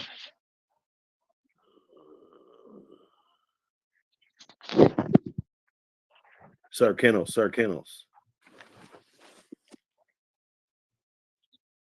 Who else we got? Who else need to chime in on this? Man, I'll take I roll the dice and take 600. I go with 600. Yeah. I'm back. Who that? Sir Kennels? Yeah. What happened? Who you got? We still talking about 600 in Lou? Yeah. I'm going back through. If I probably asked you, excuse me. But I had said I was going with Lou because I ain't know the dogs. Okay, Luke Kane. What about you, Mill? Selective breeding says 600 has something that Luke Kane didn't have because only a certain, you know how they say keep it in the family. You know, you go down his, if you look at how many females he was took to, and I swear my man had something off a lady dog in him. I can't remember, but I believe in keeping stuff in the family, and Missing Link, I know they got something off of 600, and they went and competed real well. So I'm shit. Just get. Matter of fact, the real question is, are they the same dog damn near anyway? You know what I'm saying? Like it's so tight when I really think about it, it's a tight situation. But I want 600 because I want that stuff doubled. I want a lot of my back blood doubled. I don't want to see no one breed and one breed. I want to see that double, that sister brother, that brother. You know what I mean? I want to see a lot of that in the background. Mr. Garcia, Schoolboy touched on that. He told y'all when you start doubling down characteristics, it's hard to beat those dogs. Yeah, but I mean, honestly, and I'm just gonna flip on the 600 side. The Mayfield dogs, they were slow bloomers, and they were, and I heard the conversation earlier. They were and done and not done, but what was your boy? Oh shoot, uh, dang it. Anyway, they were big boned. A lot of the old Mayfield dogs were big boned. So with that being said, let's take the whole scope. Now, the Luke Kane side, yeah, they were big dogs. Don't get it wrong. Okay, but then would it have been easier to slim down and keep the characteristics on the 600 side or the Luke Kane side?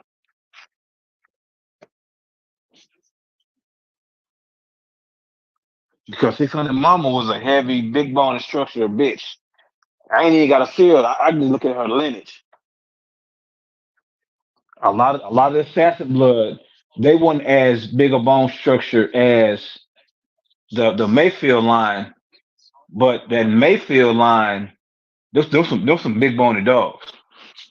These are Big Mayfield bone. dogs. These are Mayfield dogs. Mayfield dogs. These are May dogs. Mayday. Okay, these are Mayfield dogs. All of them.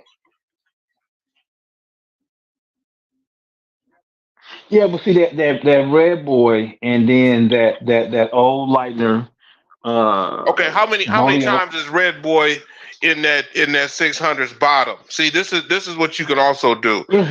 It's very little though. Yeah, Well, but if no, you look, no. Let me rephrase that. It's not as little as you would think. I'm talking about how much came to the front. Like, is it a 16th? Is it a quarter? Is it a 64? You know what I'm saying? Like that Red Boy counts on how much is in there. So Well, how see, it much was it Red was a Boy? red boy. It was a red boy cotton bullet. See, Assassin was a red boy cotton bullet, and I mean I can look at it, but I'm just gonna say hypothetically, for educational purposes, I'm gonna say Assassin was a heavier bred cotton bullet dog than what you would see. So in actuality, Assassin was a cotton bullet dog. So then that knocks the red boy down even more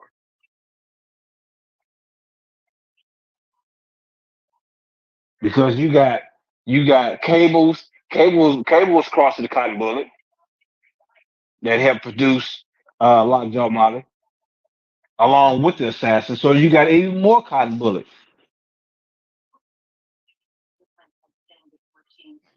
Yeah, that's a whole different way to go. That's a whole Now nother. you now, now you Yeah, now you see what I'm going with it. yeah, Now you see what I'm yeah. going with it. Yeah, that rabbit hole deep, man. That rabbit hole deep. And see, Mm. I mean, I knew one of the guys, man, that was a protege of old man Mr. Jacob.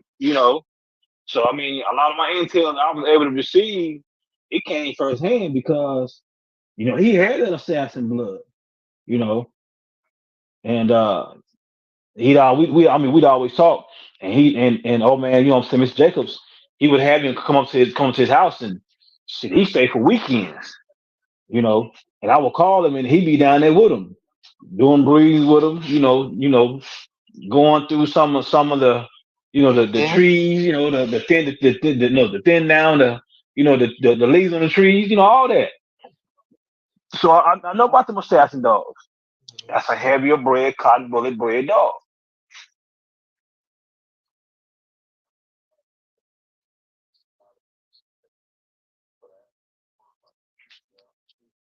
But getting back to Luke Kane, it only gives you a certain way you really can go with the dog. 600, it'll make you become more knowledgeable about what you're feeding just because of the makeup that made 600. Luke Kane, you will be able to reach out and get a couple guys in the line, all because you got some of their blood, but you didn't have that with 600. So you was doing more learning on your feet than learning on that phone. So that's what I said about that bitch on the bottom. They got different mamas. And you know how I know somebody got a brother who, they got the same daddy or whatnot, but that sucker who got that certain kind of mama, that fool's different than his brother, Yeah, yeah. Now you just opened up that cotton bullet. That's kind of the spectrum that you get to run on with that. You can't run on That's that why I spectrum went. with that Yeah. other side. Yeah, I feel you. Well, the thing about it is, if you don't know, you don't know, and that's why I brought that out, because by me being able to get firsthand of the mindset of that person, it's just like we all know. Back in those days, everybody didn't give up they sauce. You see what I'm saying? That's right. So That's right. with that being said, you got to take that also into, is that really the way it looked? Yeah, like they And just said what and they said just to say it to get people off their neck. exactly. If you want a good dog, hey, okay, I'm gonna give you a good dog, but I ain't giving you the sauce. They be like, take him. Yep, yep. Be like, what he off of? He be like, he from here. He from the yard. Shit. From the yard. Yep, yep. He off my old coon dog and my old bitch Molly up down over there on the backyard over there. And you looking, you seeing so many of them. You got so many that catching your attention that you really ain't just focusing right there on the names he's saying, because you got two or three other ones that just really just caught your eye. Like, well, man, what is that? you know.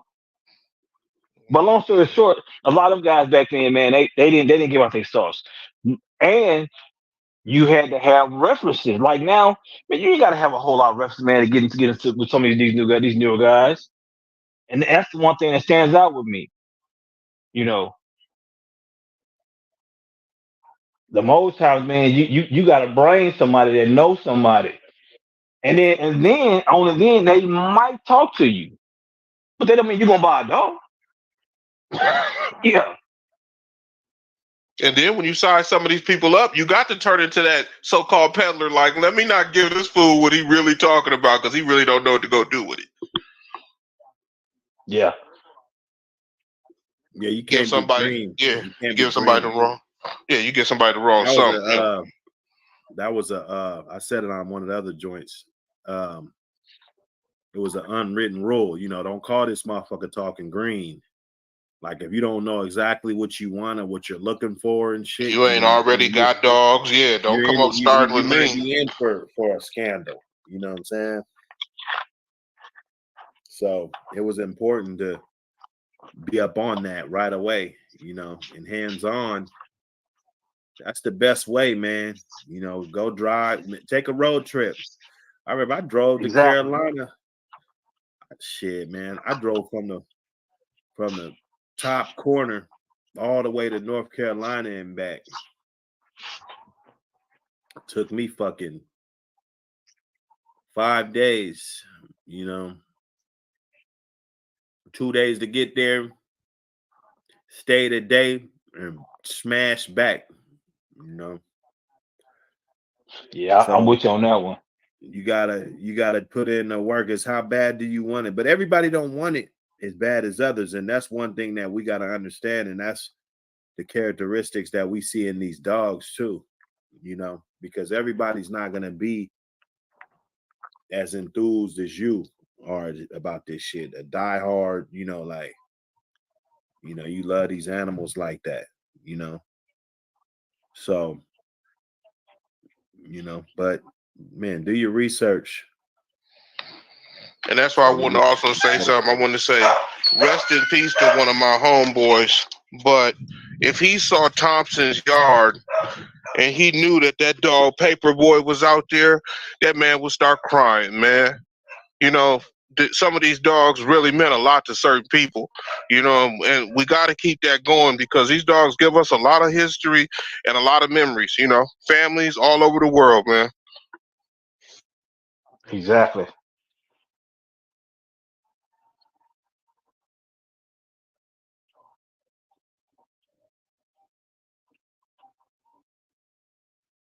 There's a lot of Luke Canes. I could see why, why you would pick that. If I was just looking at the pedigree for what it is and not looking at, what I'm saying, in present times and whatnot, who knows? I might, in my heyday, there's been times where I probably would pick Luke Kane,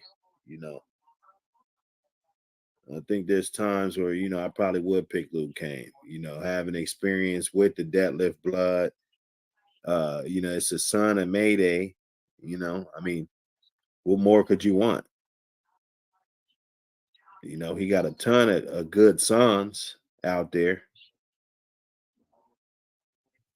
That graveyard dog was the one that I told y'all about. That dog, man, just the bloodline disappeared. Like I swear you could probably find it, but it's gonna be the fifth, sixth generation, man, seventh generation. It's gonna be back there. It's gonna be back there, and it's not gonna be a lot of it. It's gonna be just a little bit of it, man. And when that's your dog, that's your prized dog, and it's pushed way back there, all you could do is just watch it go down the fucking river, because you didn't preserve the shit, it happens, and sometimes you as a consumer can preserve it yourself. It's like, okay, let me get it. Because I've bred to dogs. Maybe I thought they were in the wrong hands, or I felt, that maybe the owner, didn't pay too much attention to him, and the dog was just going to sit there one day and die, and just of old age or whatever, and never really get any type of legacy. I take it into my hands and go buy the stud feed, breed to him a couple times. That way, I can get a little bit of it. Yeah, he's not breeding them because he's got some other dogs that he's breeding right now, and some dogs just get the back burner, man. You know how it is. You know how it is. And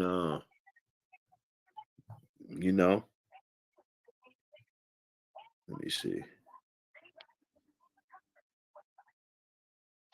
So that termite, you think termite really made the difference when it was crossed to Mayday, or you think keeping it like family with on the Luke Kane side, really kept the blood, elevating.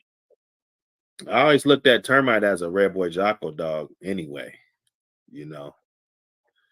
That's pretty much how I always viewed them when I'm breaking shit down, and you know what I'm saying. So I wouldn't think that it would be too much different, with it, except you're just gonna get more of your termite traits, and of course those dogs were a little bit different. Then you're gonna pull genes from a totally different sides of the family.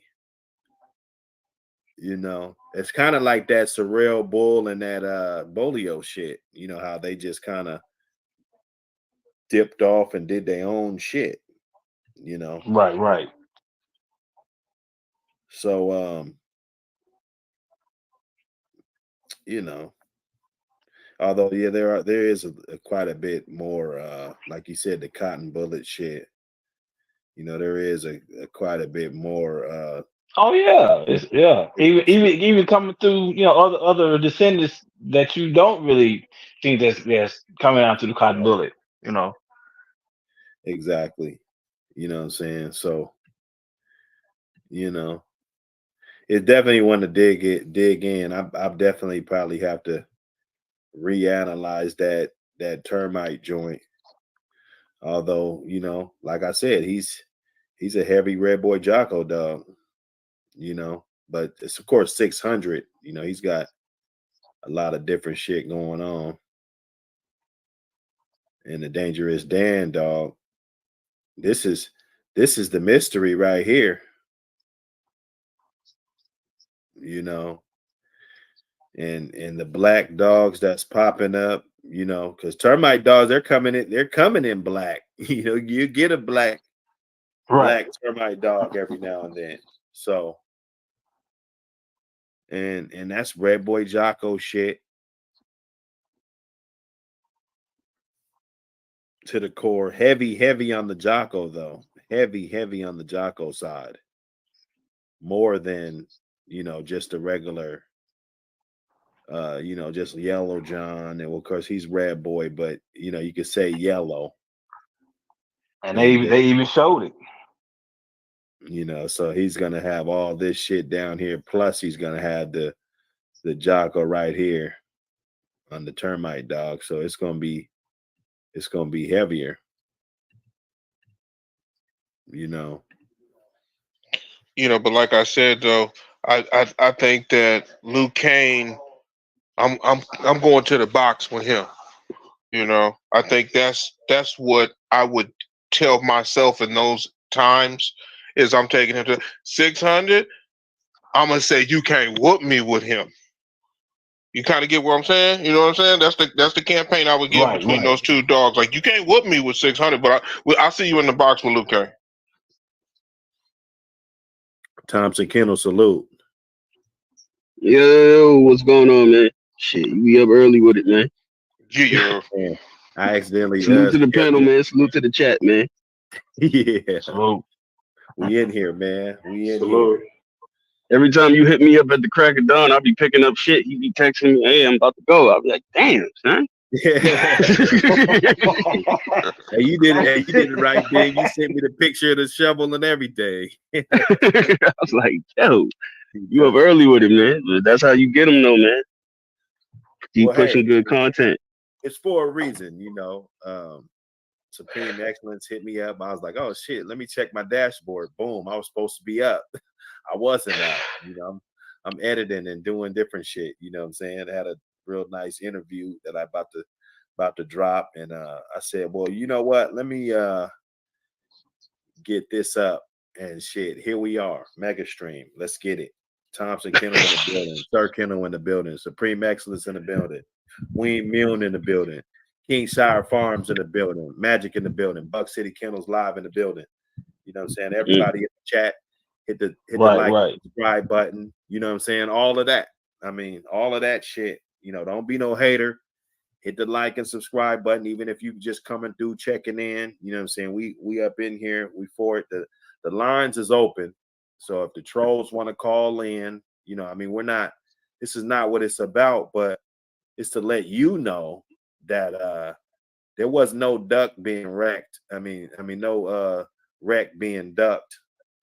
Or if anybody got something to say, but they feel more comfortable saying it behind motherfuckers' back, then you guys can look at the traits because that's what we're doing when we're trying to cultivate the best yards. We have to look at the traits, So if people ain't moving like that, then that shows a little bit about who you are as a person if you align with shit like that. So, we just getting it in. Like Thompson said, it's early. Football's about to pop on. We got some football jumping off. Yeah, your punk ass won yesterday. I hate the fucking Chiefs, man. Yeah, man. My Chiefs got it in. I'm happy. Yeah, so I can actually watch football today. I could actually kick back and call my brother and shit and see, what I'm saying, what the fuck's going on in the NFL. Because when I lose, I don't want to talk to nobody about no goddamn sports at all. It's over. I'll see you motherfuckers next year. So lose ass. Hey, I can't. We're just not gonna do it, man. All the theatrics and shit. We're not gonna do it. Oh man, I'm just recovering from last night, man. Shit, that was a long one. Man, How's I know who Thompson will pick. Paperboy's little babies doing, man? Oh man, they doing great. I ain't got no complaints. Word. Everything's going the way it's supposed to go. I know Thompson. I know who Thompson gonna pick anyway. Even though I know he gonna say that he won't fuck with neither one because he don't fuck with Mayday dogs. Wow. But I won't just throw you on the spot. That's pretty much what you just did, nigga. Pretty much what you just did. But go on. Okay, so 600 and Luke Kane. Let me bust this. Let me do Luke Kane first. I'll check out Luke Kane. Okay, so we got him. This is a son of Mayday. They're both sons of Mayday, but the difference is the bottom. We got Deadlift, which is a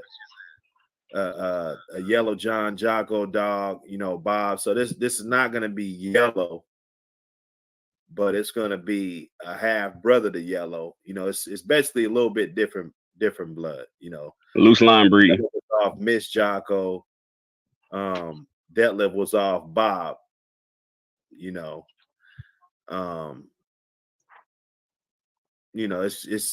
bred a little different. It's bred a little different. The Rodney shit is the same story. It's basically a half brother to fucking Detlef and shit. Except he's off of Bob. They took, they're doing it. Okay, so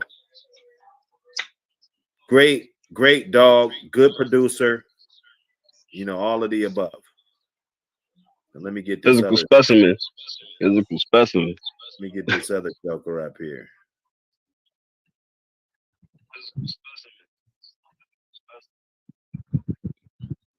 And then we got 600. He has the termite on the bottom, same top, Red Boy Jocko, Bolio Tombstone. You can see where the Red Boy Jocko influence meets right here, and then we can click on this and see this is a heavy Patrick influence dog. So that's not gonna change, but the bottom is gonna change, and it's just gonna be a bunch of termite and different dogs. Hank, all those dogs that created Jocko. You got little Mims in there. You got some Mims. That's Bolio, Snooty, Mim shit. Maloney. A lot of people don't know how the Mim shit was put together, but Bolio, Snooty shit. And Heavy Red Boy. So this got a few different components going on. It's not like the 75-25 like Luke Kane. This would be more of a you got your Red Boy Jocko on the top, and it's predominantly Red Boy Jocko, but you just got a few other things in there like the cotton bullet shit. There's more. It's a little bit more than that. That's a whole different whip on that bottom. That's a completely different party. And those termite dogs they're different. Like I said, they both good dogs. Little dudes in there. That's how they do. They go ham. I'm about to get the sound booth up in this motherfucker. But nah, just cook. I know you like the termite shit, so I kind of knew that you would. That Mayfield stuff, man. That shit is durable, man. Hey, tell Thompson talk about that termite. Tell us why you like that termite. Because you really ain't got a lot of people that can really tell us why they, dislike what like a termite. You get a bigger, stronger, more durable dog, good teeth. I mean, I'm very pleased with it. I wasn't a person that chased it, but I had a partner that had it, and it was always impressive. I knew the dude for like 10 years, and I always wanted to get to a point with it, but I always was working on my own stuff on my own yard. But circumstances took place, and he got into a really bad car accident and fell on some hard times. And he had did a belly mate brother sister breeding off of his Pedro dog. He kept two pups, bred them two together, and he had a breeding. So it was pretty much a belly mate brother sister inbreeding. And he called me because normally you wouldn't even be able to get nothing like that. But he called me. He's like, "Hey man, I have a female. I got such and such." I said, "Man, shit, whatever you need." I went over there and got it, small pup. And from day one, it was just like, damn. If you run Boyle's dogs or Boyle's crosses and stuff, you're very familiar with small dogs. But to get that kind of size and power and tenaciousness is just hands down impressive. And I saw his family tree of dogs, and it was nothing new. He was consistently getting that inbreeding, line breeding, outcrossing. He was still getting that kind of caliber of dog. So with the proof and work he put in, it made all the sense in the world. And what I received was working at a very high level and producing at a high level. So if you talking termite dogs, durability, I mean, number one factor with them. Size and strength, great wind. I didn't have nothing bad to really say about them too much. You can get a couple of them that are a little bit destructive, but other than that, man, shit, I ain't had no complaints with what I got. So you taking that over the Tance Bob and all that, that. Yeah, I like that shot of Mayfield in it because I've done it myself on my yard. I took that termite stuff and ran it to Buck, which is like a heavy Tance AAA type of bred dog. And you do them type of breedings, you see it. That Mayfield stuff, we talk about the Rod Kirshner dude, man. You can look at some of them dogs on his yard and just look at the bitches. You ain't even really got to look at the males. Look at how some of them females was built. They look like males. That's a big thing for me because when I do outcrosses or I bring stuff on the yard, those be some of the reasons why I got it there. I'm trying to get a little bit bigger, trying to get a little bit more durability, those type of things. If you lacking that type of stuff, those dogs have it and they produce it at a high rate. So I would take the 600 dog over Luke Kane, me personally. So you getting your Mayfield shit through the termite shit, or are you getting it other ways? I got it coming through the termite shit. But you Red Boy Jocko man, then.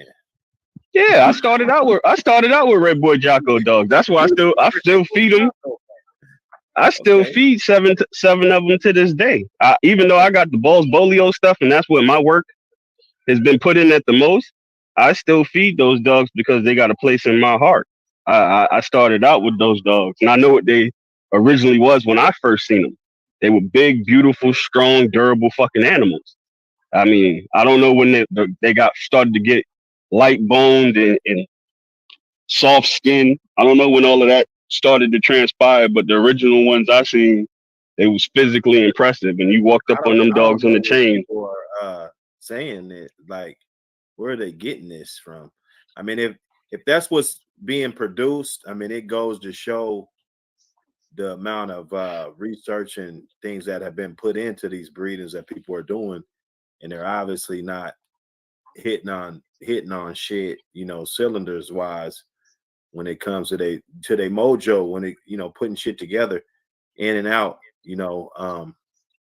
so you got to watch out for that. You got to know who's doing the breeding. Also, just anybody just can't do it, man. Everybody, I mean, sure, you can go buy two dogs and breed them together and you can possibly get some good dogs, but when I'm hearing people seeing some of these characteristics from these dogs and they're talking about how they're losing quality, and I'm consistently seeing better versions and good throwbacks and shit, you know, popping up left and right, you know, it makes me raise an eyebrow as to, you know, what's going on, because we're trying to diagnose this. Like, what's the problem? Like, why is there so much bad stories about what these dogs are, what, you know, the versions of them, but, you know, there's no success stories, and it needs to be more success stories. I think it's the quality of dogs people are. Man, we cooked on this last night, and you know, you bringing it back up. Garcia said it great. It's the level, the standard of the people who are breeding certain dogs. When you set a standard and say, hey, this is what if I'm Red Boy Jocko dogs, I'm looking for a strong, powerful, durable animal with deep wind. You know, I don't know when all that soft mouth shit started as well, but those were the standards for those dogs when you seen them. They were physically impressive. I mean, it was just no denying it. Just the features of the dogs, the teeth, and I mean, they were even conformationally correct. Everything about them. It was like a complete animal, a Red Boy Jocko cross. That was the foundation. And when you get people who want to do subpar breedings, and you get a couple of guys that say, "Oh, she's a little bit thin bone. Oh, she's a little bit light in the ass." That doesn't correspond with what those dogs are. And when you breed them, like you said, you may get one or two that turn out good, but does that truly validate the initial breed? You know what I mean? That's what goes on. And when you get a group of people or a bunch of people doing those type of breedings, we always talk about the 1 or 2, but what happens to the 4 or 5 that weren't subpar? They go out to the public and they get bred, and then they start creating more light in the ass dogs. And now it becomes a issue where it can be talked about because there's enough of them out there to talk about now. And that's what I seen.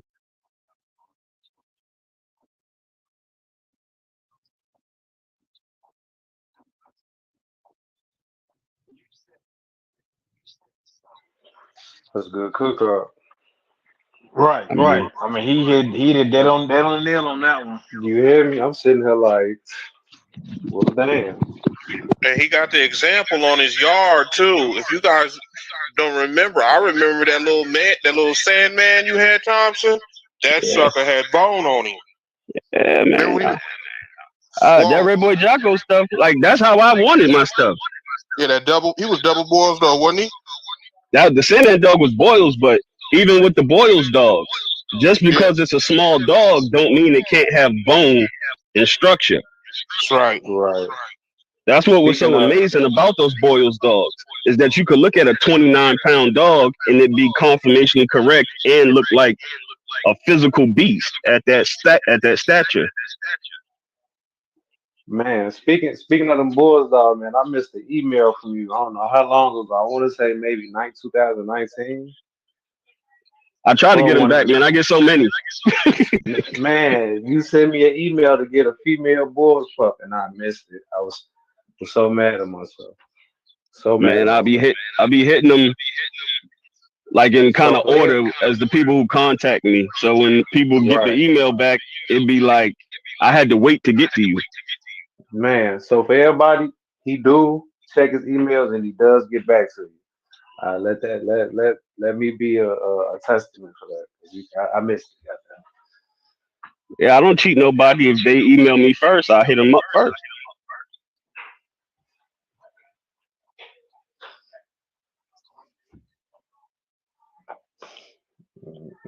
Cooking up.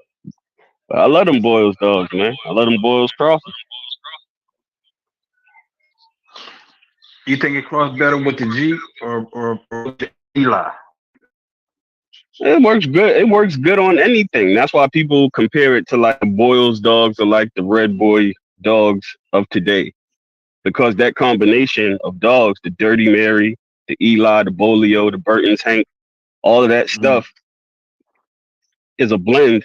And Ronald pulled from a lot of different people. He got boomerang dogs. He bred the boomerang dogs. He bred the Eli dogs. He bred the Bolio dogs. So he formulated a perfect blend of dogs that are compatible with a lot of different things. The whole dispute with the Boyles dogs, when you really get into like Boyles dog circles, those dudes don't believe in outcrossing. Some of them dudes believe them dogs can stone, and that's a proven fact. You can breed Boyle's dogs within their family and continue to produce good dogs. But initially, a lot of those dogs that went to the public, people immediately outcrossed them right off the rip. And what was the essential thing? Oh man, it's a phenomenal dog, but man, if it was 6 or 7 pounds bigger. So everybody outcrossed it to get a bigger dog, which conflicts the whole point of getting a Boyle's dog. You get what I'm saying? That's right, because it could stand alone. That's right. So which side of the family you think produce and perform better, the Tasmanian side or the other side coming down? Oh, you got like three strands of Boyles that are predominant today. You're gonna have the strand with your cap stuff. You're gonna have your strand with your Dirty Mary stuff, and you're gonna have your strand with your Queen of Hearts stuff. So when you look at those different strands and combinations, everybody's took either the same strand and ran it with a different out. So if you take Queen of Hearts dogs crossing the Jeep dogs, cap dogs bring back the Bolio dogs. All of this stuff. So you don't feel the Tasmanian line is a Boyle cross dog? The Luther stuff and all of that Panamanian stuff is a strand. Look at that Gina girl on the bottom of them dogs. Right. Do that Cherokee come through that strand? Yeah, you got it's a different strand of a Boyle's dog. It's really what it is. Right. Okay. Everybody put their own little sauce on it. I got some family. I got a lot of family in Detroit, man. I got a cousin. I'm gonna give one of my pups to. I want to go up there and find some. I just want to see, not really find. I just want to see the. Your main strand is off that Queen of Hearts. I ain't hear you. Your main strand on your yard. Background. We gotta clean that up, brothers. Hold on, is it me? All right, yeah, I ain't know if it was me or not. No, I got all 3 strands. That when Buck broke my shit down years ago, I went to a dog named Manny, and he was already a blend of all 3. Yeah, Manny was, and a good dog too. Yeah, so I used him predominantly, and Hustle Man was a son off of him. So those were my 2 little key ingredients. So I liked all 3. So I have Dirty Mary, hundreds of times. I have Queen of Heart, Bolio, Eli. All of them dogs are just compounded every time I was using Manny, because I acquired bitches off the dog first. I bought a double bred bitch off of him bred back to his daughter, which was the first one I had got, which was Cookie. And then I came back and I bought an outcross with him, bred to a pure Garner bitch, heavy on the Dynamite, Hickson, Rickson, Lever Red type of stuff. You remember the old Lee Ling stuff? They did a breeding with him with that. I copped the bitch off of that. These bitches was on the yard before I ever acquired Hustle Man. I had another male, Crush. I said, okay, I like this little combination, and I was going to route that blood that way, but they did a breeding. My homie hit me up and was like, man, this is something you may want to lay an eye on. And I said, man, I'm pretty good. He was like, man, you probably want to come down here and lay eyes on this. I said, man, shit, let me see. I said, what is he? He's a male pup, man. But he said, man, I think this is right where you want to be. I said, all right, cool. I'll make a little drive over there. And it was Hustle Man. And he changed the standard for my yard because he was a better dog than Manny was. He set a level, and this is with the cross. This is when we was talking last night about hybrid vigor. That was a different type of hybrid vigor that I seen in that dog. It was different. He worked at an entirely different level. Anything that you needed him to do, he was going to do it until he died over it. That was the caliber of dog that he was. It was one of the best dogs I ever owned in my life. So I set everything based off of him. So that Manny dog was Black Reggie. Was that Reginald's son? That was Black Reggie. That's Black Reggie's son. That was a direct son off of Black Reggie. Yeah, my people know that. That's some real shit, man. Yeah, it was, shit, man. These are the stories behind these dogs. People make this is how it happened. You know what I mean? I would love to say is I sat down and plotted and no, some of this stuff was just good brothers that I knew that knew what I was trying to get to and was like, hey, you may want to look at this. You know what I mean? You was the one to carry the torch, though. You know. God bless me, man. You know, a lot of y'all brothers, I'll tell y'all, man, pick up the phone. Like Buck always be putting y'all on game. Don't be waiting to pull the trigger. Because sometimes them dogs will come knock right on your door and you just don't open the door. You get what I'm saying? It happens like that a ton of times, man. Ton of times.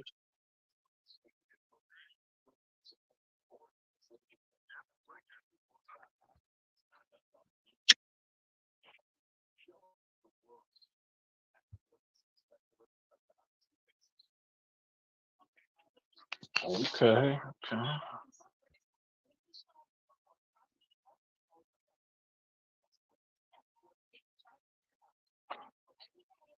Hey, Buck, what do you think about that hellbend dog? I know I'm getting off topic, but I just gotta put it out there.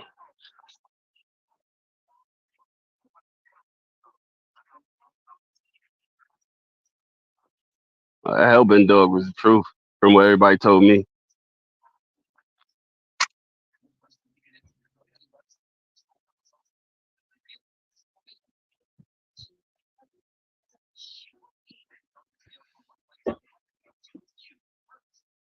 I got a little bit of it in that hustle man stuff too.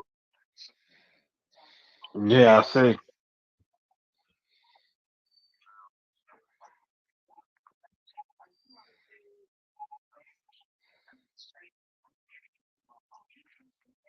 But I noticed a lot of guys sleep on it though.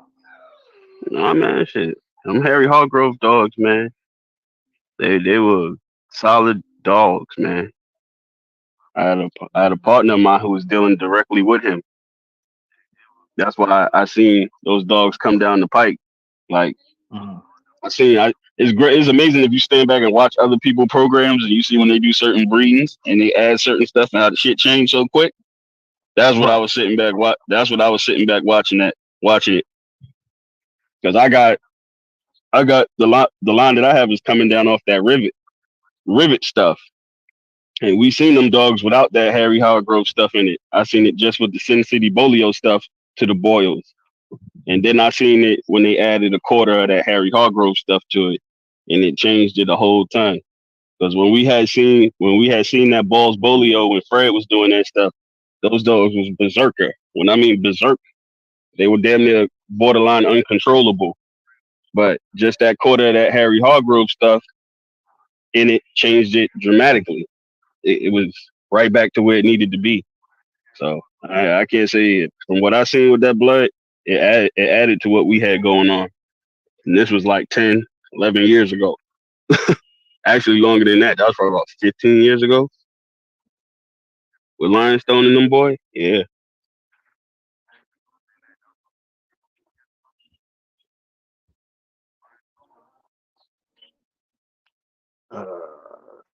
Shout out to Lionstone too. If y'all boy on YouTube, man, I think he got an old interview with Harry Hargrove on YouTube. That's that dude who's behind that hustle man stuff on the bottom side. He got a couple of, I think he got one or two interviews. They're old videos, but that was him. That's a good brother.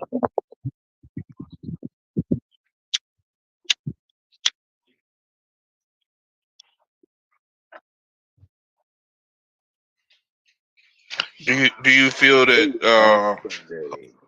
that you wish you had some double inbred hustle, man? I got inbred hustle. Or do you got inbred hustle? You got his kids? Okay. I bred him to his belly mate sister. You diabolical with it. You the one that's diabolical with it. Thompson, oh yeah. See, the real scientists just got a hold of it. It was almost like that old stuff was built for you. You know what I mean? So now you at the dinner table, really cooking. You know, really cooking. I didn't create good dogs or reinvent the wheel. The OGs that allowed me to get dogs from them, they had good dogs.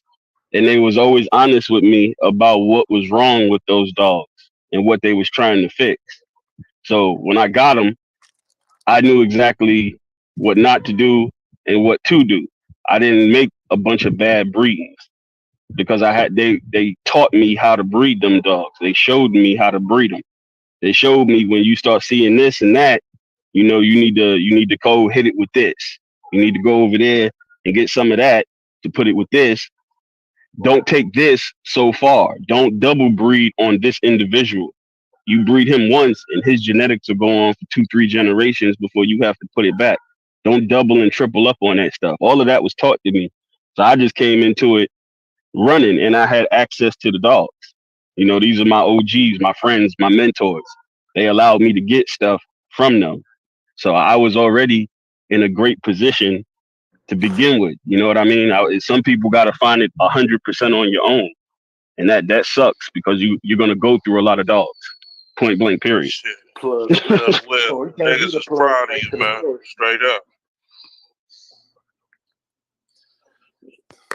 Not be the plug straight to the source. But Thompson been working for years, man. Only to be expected.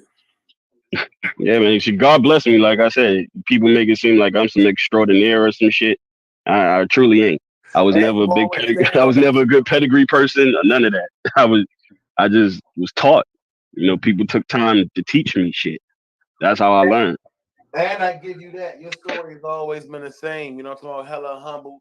And you stand on your word, but you know how niggas' stories change. How sometimes a motherfucker drink some clout, even when you went through internet bullshit. You never really dragged your nuts when you could have. You did. You always gave homage to your OGs, and I appreciate shit like that because that's the type of way I'm bred. You feel me? Yes, man. I tell all the young brothers, man, stay cool with who you came in the door with. Always stay cool with who you came in the door with. And if you can maintain that, man, things will be a lot easier in these dogs, man. It really is, man. I love these dogs, man. That's why I try to just put on the best information and try to keep the community. I personally don't care for all of that beef and shit. I really don't. It's too many good dogs out here. Too much knowledge and information you could pull from all different spectrums out here, man. All that extra shit, it ain't really necessary, man. It really ain't. But some people just attract the shit. You become friends with Buck, and then you inherit his trolls and all kind of shit.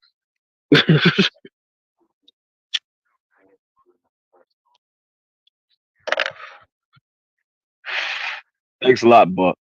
That go crazy. But we thank you for letting people study your yard, though. People forget that your yard is like a textbook that's being written, and it can be analyzed right now in the flesh. That's something that was unheard of in the 70s and 80s. Did nobody show you their dogs in their yard and walked around, showed you programs, how everybody was looking. I mean, you're a real encyclopedia. Like for a nigga like me, you the encyclopedia right now. You the Britannica. For sure. Man, shout out to Miss Thompson. That's who all that shit came from was Miss Thompson, because she was like, you gotta, because I was very upset when I started my yard over because I had dogs without papers, and she came to me and she was like, yo, you got to start all over. And I was like, yeah, I got to start all over. And she was like, well, this time just record it. She was like, you ever heard of YouTube? And I was like, no. And she was like, well, this is a journey. She said, I know this fucked you up, but you got to start from the beginning, just record it. And that's what I did. And she set up that YouTube account for me. And, she used to push me to make videos every time I would do something different with the dogs and progress. She just always pushed it, like, record it. She was like, even when you dead and gone, this is your story. This is what you had to go through. And I was like, this is true. And, everything, the dogs dying, puppies, the good, the bad, the ugly, everything. I just recorded. Yeah, I salute to her. This is her empire. Nah, for real. Like even when you buy a dog from me, you deal with her. Well, Thompson, dig this, right? Because I mean, I'm old, but I'm young in these dogs, right? When it comes to this complete whole panel. So I get it. And coming from an area where it wasn't a lot of dogs, when I'm from DC, you dig?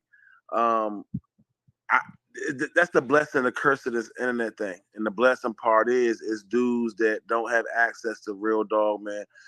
It's dudes that might have came up around people that won't tell them nothing, won't show them their yards, and they got textbook people like you and Garcia and Buck at 78. They can actually get some access and get some real game and kind of weigh down a little bit on the trial and error, because you're still gonna go through everything once you start touching these dogs, you dig? But it's like that little. It's like having the OGs that it was hard to get. Because I know when I was young and I first tried getting into these dogs, man, wasn't nobody doing none of that. They're gonna laugh at you and they'll tell you, oh, these some old duck dogs, man, these some old coon dogs, and that was the end of the conversation. You know what I'm saying? So, that's the blessing in this internet shit. So shout out to Miss Thompson. I give her flowers. Yeah, that's the queen.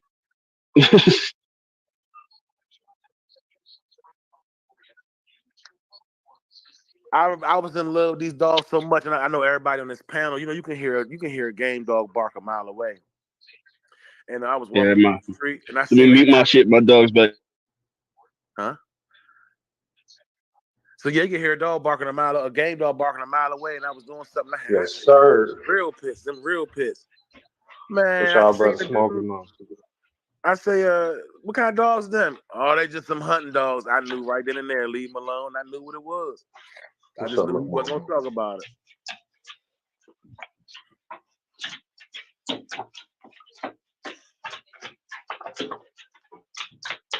Something about them game dogs, man.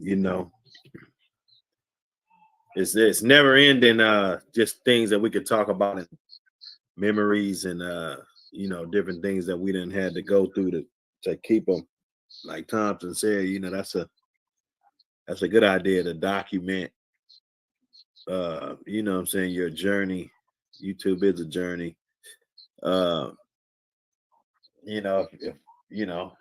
You took a advantage of a good opportunity. Of course, you got to have good content, because you see there's a lot of channels that been around for as long as yourself, and they kind of run out of content, or just kind of fizzle out or something, so just the fact that you're able just to keep people interested and up with the times, and like you said, it's a journey. It's years and years invested. So rather, if you just documenting once a month, or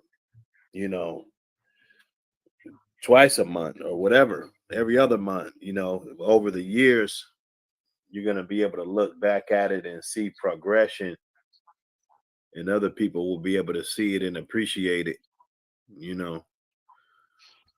It's better than the photo albums. You remember back in the day, the old heads used to have the photo albums and shit with the dogs. This new shit now with video. I mean, for y'all young brothers, man, this shit should be. If I was old, just like Buck said, it ain't got to be an everyday thing. You ain't got to be a YouTuber, social. You could post your little shit. You ain't even got to post it. You could just record your own shit and keep your own video records, man. Because it's amazing to look back how your yard changes over the years. Right. Unlisted. Shit could be unlisted to where I have to give you the code for you to watch it. There could be videos like that. Like if you're the guy that don't want nobody to see your yard or whatever, and that way, if it's somebody that's cool, you can get them on there and send them a link. They could maybe check them out, but they're not like listed for the public. So, there's various ways of keeping track of your data and your progress when it comes to these dogs. I like to see how they moving around and functioning. When they're young, you might see them a video with them in a kennel, and then 2.5 years later, you see them, on the treadmill or spring poling or doing something. And you see the transformation, some of the similarities that you see, like it's a certain way he might move, or he might turn his head a certain way, and you can kind of see, like, okay, yeah, he always did have that little cocked up little ear, or you know what I'm saying, just anything, you know, that you notice about your dogs. It just makes the journey that much better. You feel me? You You dig? gotta enjoy the shit. You gotta enjoy the shit, man. Shit. That's why I always told me you spend half your damn time looking at them dogs. People don't really realize that. You're spending more time working them and all that. You add up all the time. You really spend your time looking at them, observing them. 'Cause I just go back there sometimes and I can just sit on the bucket, chill out there for an hour and just watch them on the chain. You know what I mean? Just observing them. And, you know, you gotta love this shit, man. That's why I curse so many people out. Because if you don't truly love this, you can't maintain it. It's too much work. It is entirely too much work to fake it. Right, right.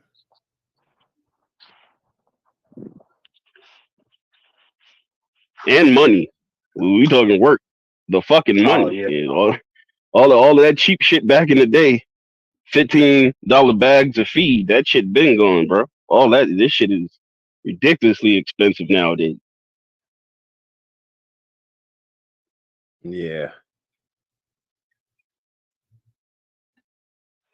Inflation, the motherfucker, boy.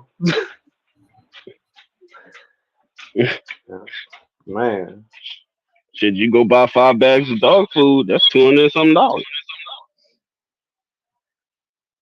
Hey, like he said, you gotta love it.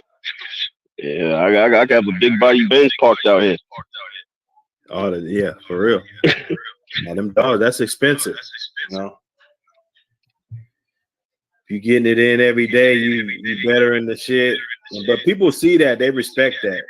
Like I said, if you did ever decide to sell something or let something go, you know, so a lot of people, some people don't, but a lot of people do still respect and understand the value in what they're getting, you know, and they'll be thankful, because at the end of the day, no matter if you pay $1,000 a puppy or 3,500, 4,000, 2,500, whatever you pay, that dog is supposed to exceed what the fuck you paid for it in the long run, you know. Whether if it's the best companion you ever had, or it's up there top 3 of the companions that you had, or you know, whatever you're doing with the dogs, you know, they're supposed to be that. If you bought it for producing purposes, and you were buying it to one day that it would have the chance to maybe get a shot or two and see what kind of puppies it was putting on the ground, it should be worth its weight in gold. That's what you want. I don't want a dog that's, if I pay $1,000 and that motherfucker's worth $999, you know, I don't want that, because that means that dog is barely worth what the fuck I paid for it. You know, it's barely worth that. I'm not getting a deal. You know, I'm not asking for like a discount, but I want something that's priceless. You know, if I give you $2,500, I give you $3,000. You know, I want something that I can sit back and look, and you know, if somebody offers me $3,000 for it, I can look at them like they're crazy and say, you got to be kidding me. Go get your own. Go pay your $3,000 or your $2,500 and go get your own and raise it up and go through all the feeding and different things that I had to go through with this dog to turn this dog into what it is, or the genetics that it blossomed out to be, you know, and it should be worth way more than that. Especially you add circumstances into it. And some of them family trees of dogs, they disappear. And now all you got is what you got. You know what I mean? Shit. And people retire out of dogs. Some of them dogs these brothers acquire. You know, shit. When people get out of dogs, man, that's a gem. That's a gem. You know. I had one and lost one. I lost my little Soros dog. But shit, that was a gem. That was a gem. Yeah.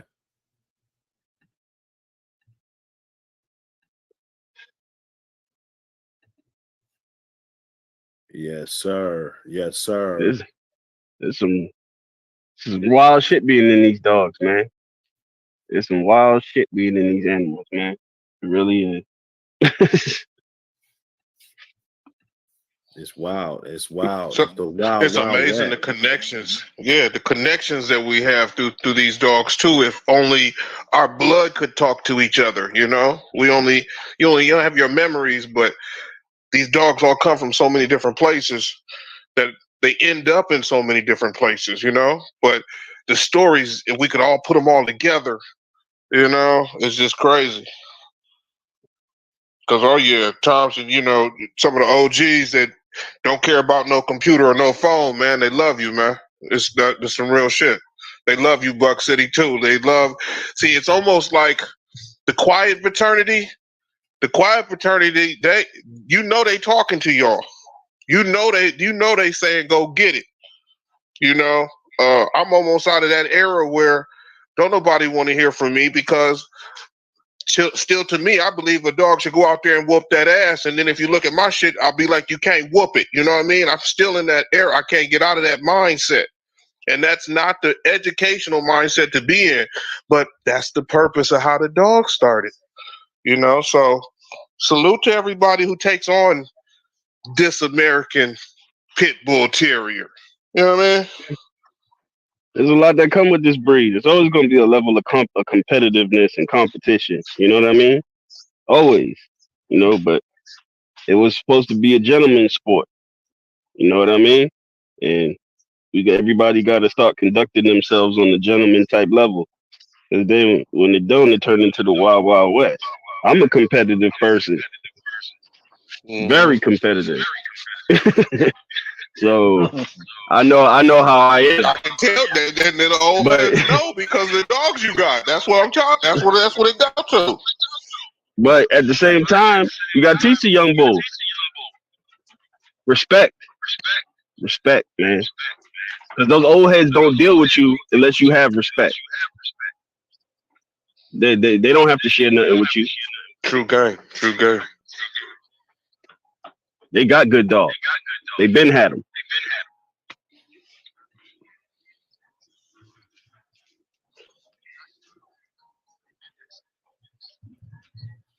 They been had them,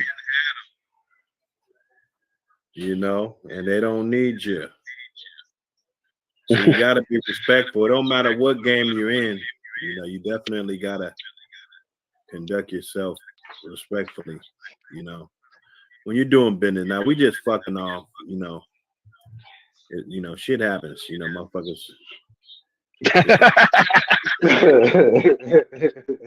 You know, but that can't be your everyday go-to, man. You know, that's not gonna get you anywhere. You gotta humbly agree to disagree, man. Mostly a lot of these things in these dogs are opinions. It'd be my opinion or your opinion. Ain't none of the shit fact. Well, if it worked for me, I'm gonna keep doing it. If it worked for you, you gonna keep doing it. What you was doing, you know what I mean? People, like I said, man, you gotta love all the aspects of this shit.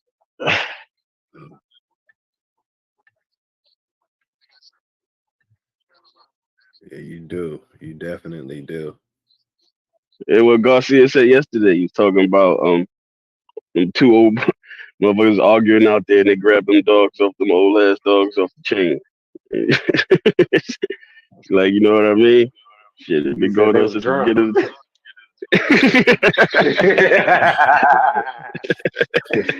Drunk. You get your sickly 10-year-old, and I'm gonna get my sickly 11-year-old.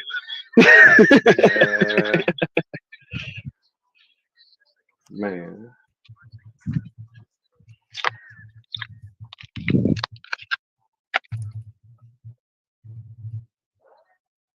Yeah, these you know, that termite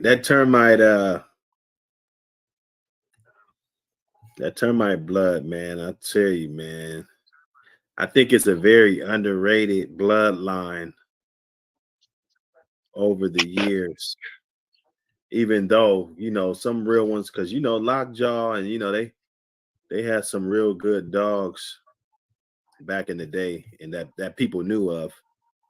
You know, it wasn't a secret. You know, Leonardo and all, you know, I mean, they had some good dogs. You know, they were crossing the Burns dogs up to the termite shit. You know, that was a good thing. Yeah, that was that Nilo stuff when I took on Silly the Nilo. I was trying to do a little rendition of that.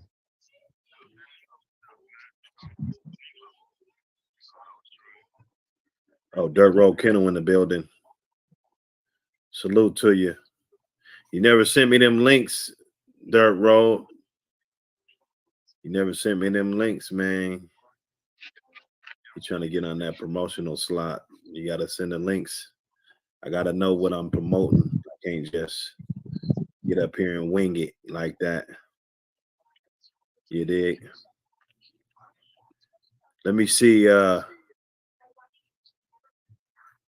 Let me see. I got one more, man, that I sent based on conversation and what we've been talking about that I want to definitely explore and see.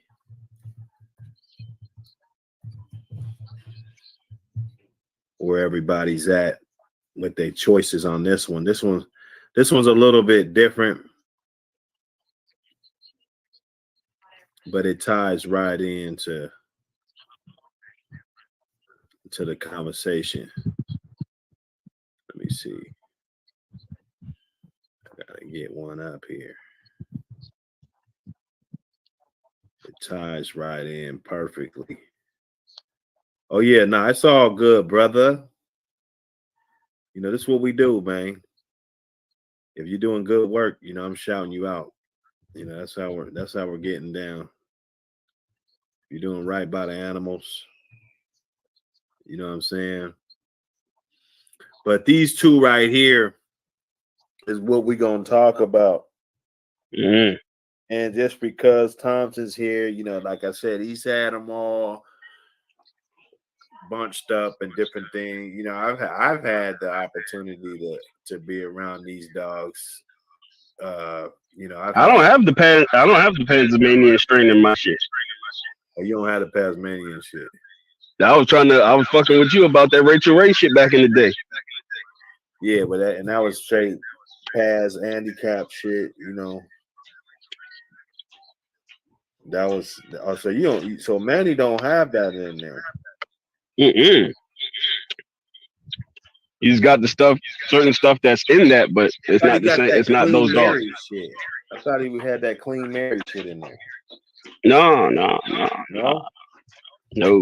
Okay. You can pull Manny up on there. Now you got to send me a link. Oh shit. Send me a link. Send a link to the private. I got so many windows up. It's fucking ridiculous. You see how many windows I got up on this computer? You sounded like it was paying bills. I'm doing graphics and shit and everything.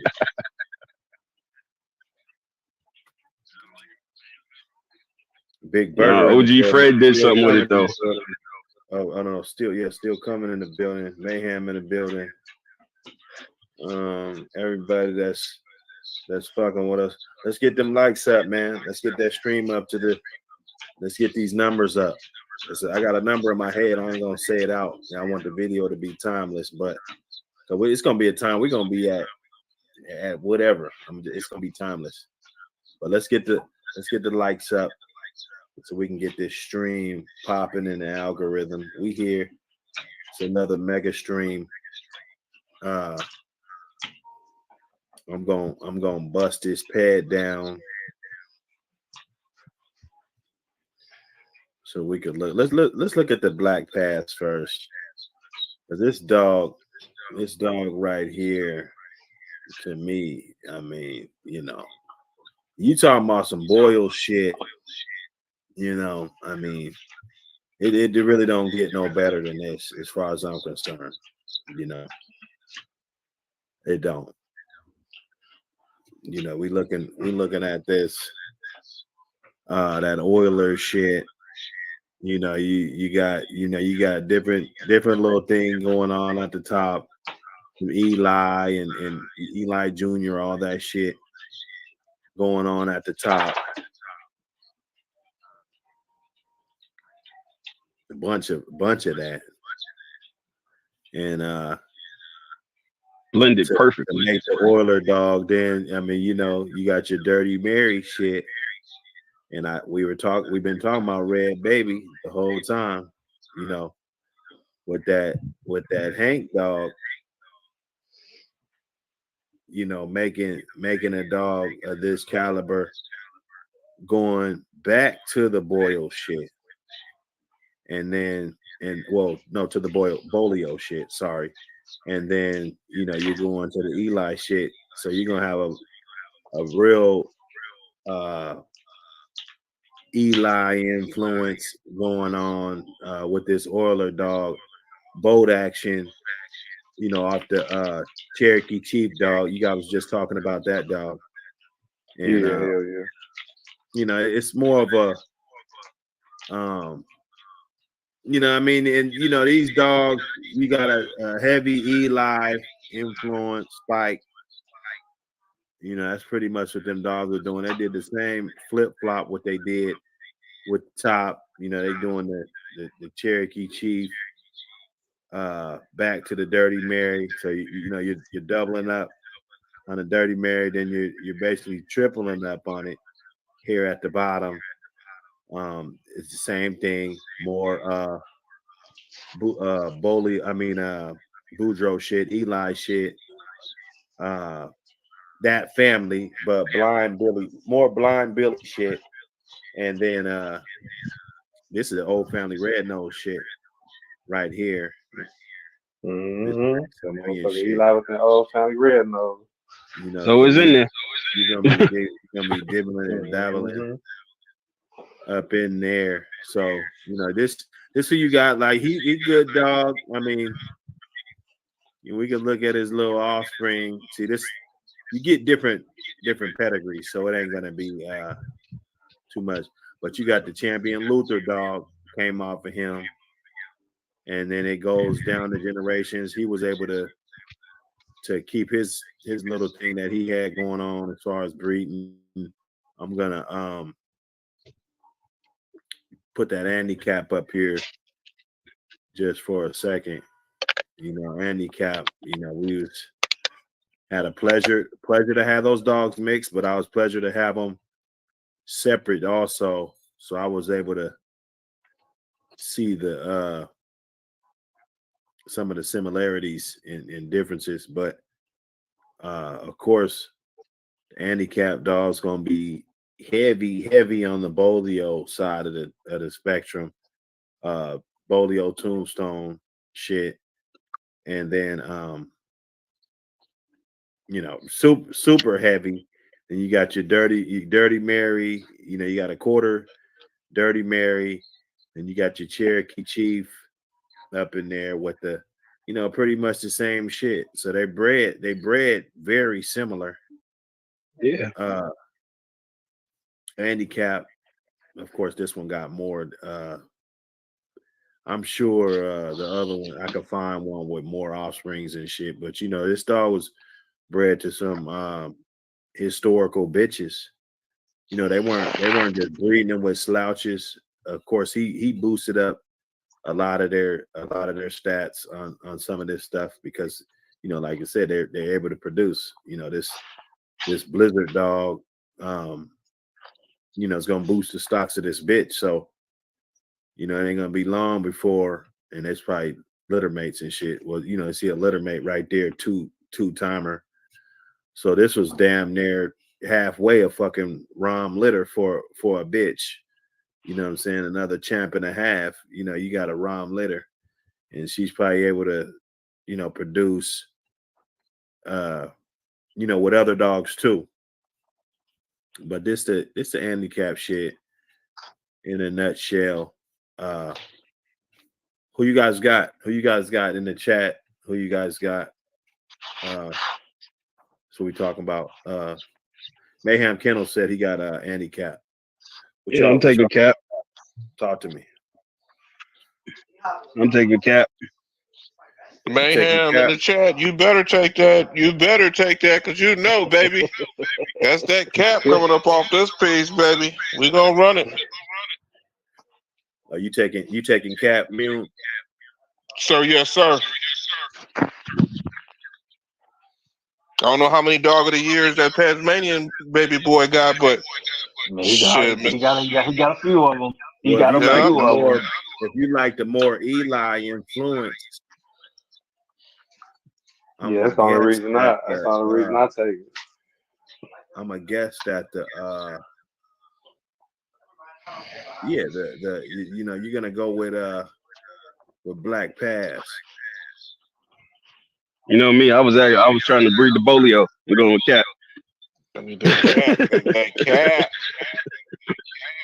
Because this dog's over 75%. Cap is over 75% Bolio Tombstone. 50% at the top.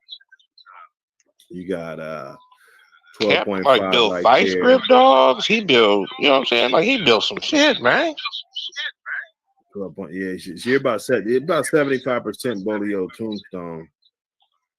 The vice grip dogs came through a handicap. Handicap, yeah. The ones I know do. No, not all of them. What about just a couple of them? What about Champion Hammer? Hammer come through Mason Hall. Okay. Yeah, okay. But now Hammer Snap the vice grip that I use handicap, and he ain't in that line. That's more of the Hall, which the vice grip that I use comes to the West Pen. To me, that's the best vice grip outside of when California Jack crossed it into the Mayday line. But before California Jack started crossing them dogs into the Mayday line, in my opinion, the West Pen formula was the best that I feel was out there. Okay. What you think about the Silverback dog? Vice grip Silverback. I like Silverback. Silverback was a good dog, but you got to think about it. The West Pen line was a formula. It just wasn't consistent on just like maybe one or two dogs. You have more of a wider range structure of the family that made that family, and the vice grip played a heavy role in it, but without any of the handicap.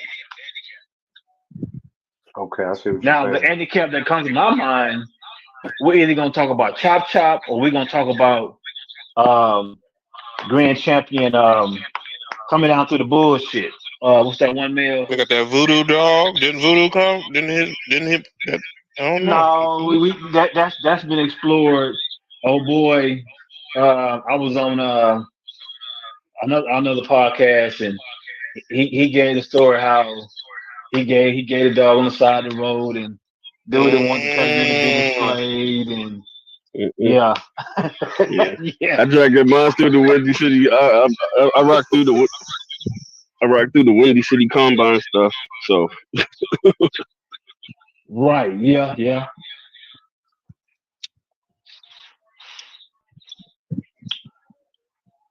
I'm gonna tell you, this is a hard one because both dogs is bred good. I had one off of Bowes Nasty. Bowes Nasty was right off of Black Pass. So I had a granddaughter of this giant. I was able to see Grand Champion snaps in my lifetime. Just and I was young, bro. So this dog, this dog looked like a fucking machine, bro. That Grand Champion snap dog. Right. That's what I'm talking about. They was intense, man. Them dogs was intense. You get this. Yeah, I mean the alien bullshit out of that. I think it was what really gave him that body structure, which right. Ooh, nah, that's a dog right there. Now this dog, I saw this dog with my own eyes, and I swear this was He the gonna work. first time. He gonna work. That I was real green and young in the game. You know, I was transitioning from the backyard type of scenery to the real shit where you can't bring all the homies, you can't do all of this shit. It's shit's different. And I got a chance to see this motherfucker right here, and I tell his mama, what was his mama? His mama was like what, a bandit dog or that's a goner dog. That's that alien bullshit dog. That's the alien bullshit. It was a 2-way cross. Alien bullshit cross to the Bolio Tombstone. Yeah. HBK had some shit back in the day, boy.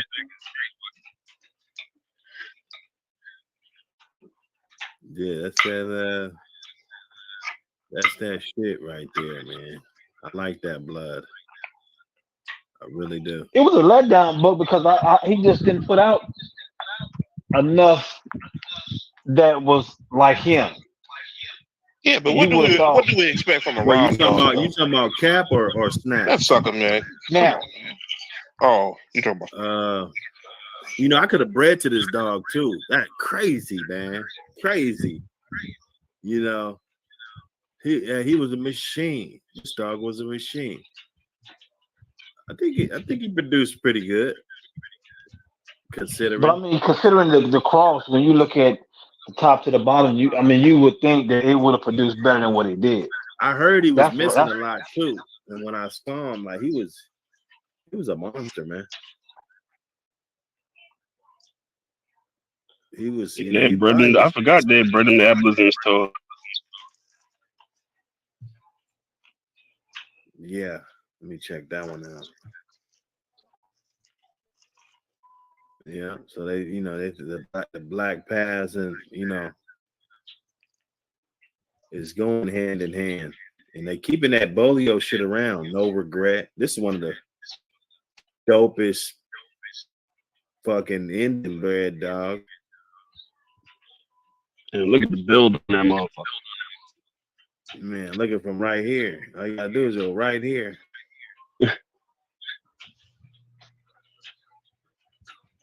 So they're gonna keep that around. You don't see many of these. I'm gonna do something on this dog too.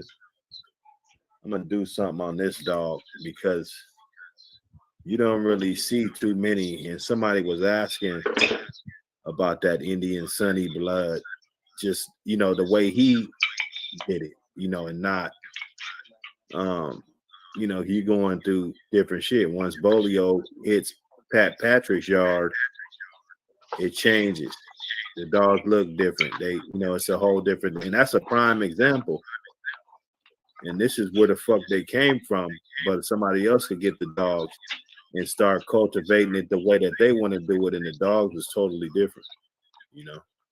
Well, now I'm gonna tell you, but them kept lineage private Indian Sunny dog, man, they don't move like your modern day Indian Bolio Tombstone dogs that come out of Pat Patrick. They move totally different. Their mindset different. They work ethic is different.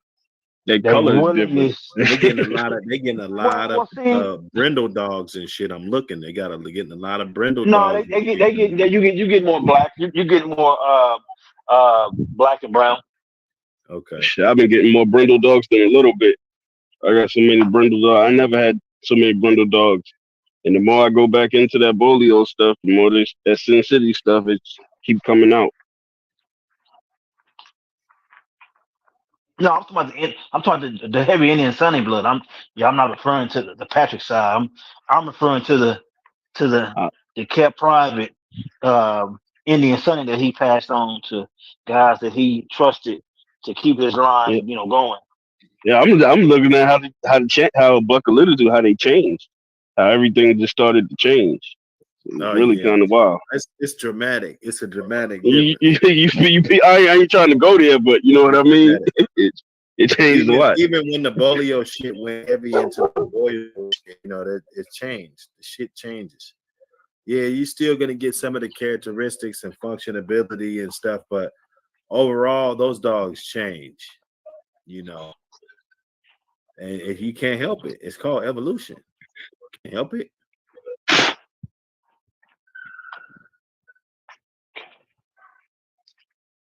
Yeah, but I'm rocking with Cap all day. I'm rocking with Cap. I like that Cap dog. That's a hell of a picture they got it into, man. Yeah, no, I always put alien bullshit because the that Goner shit it's the same, pretty much the same blood. They both come down off the Goner shit. So no, it's the Goner shit that's corrected. But that's a great combination too. The boils and Goner stuff.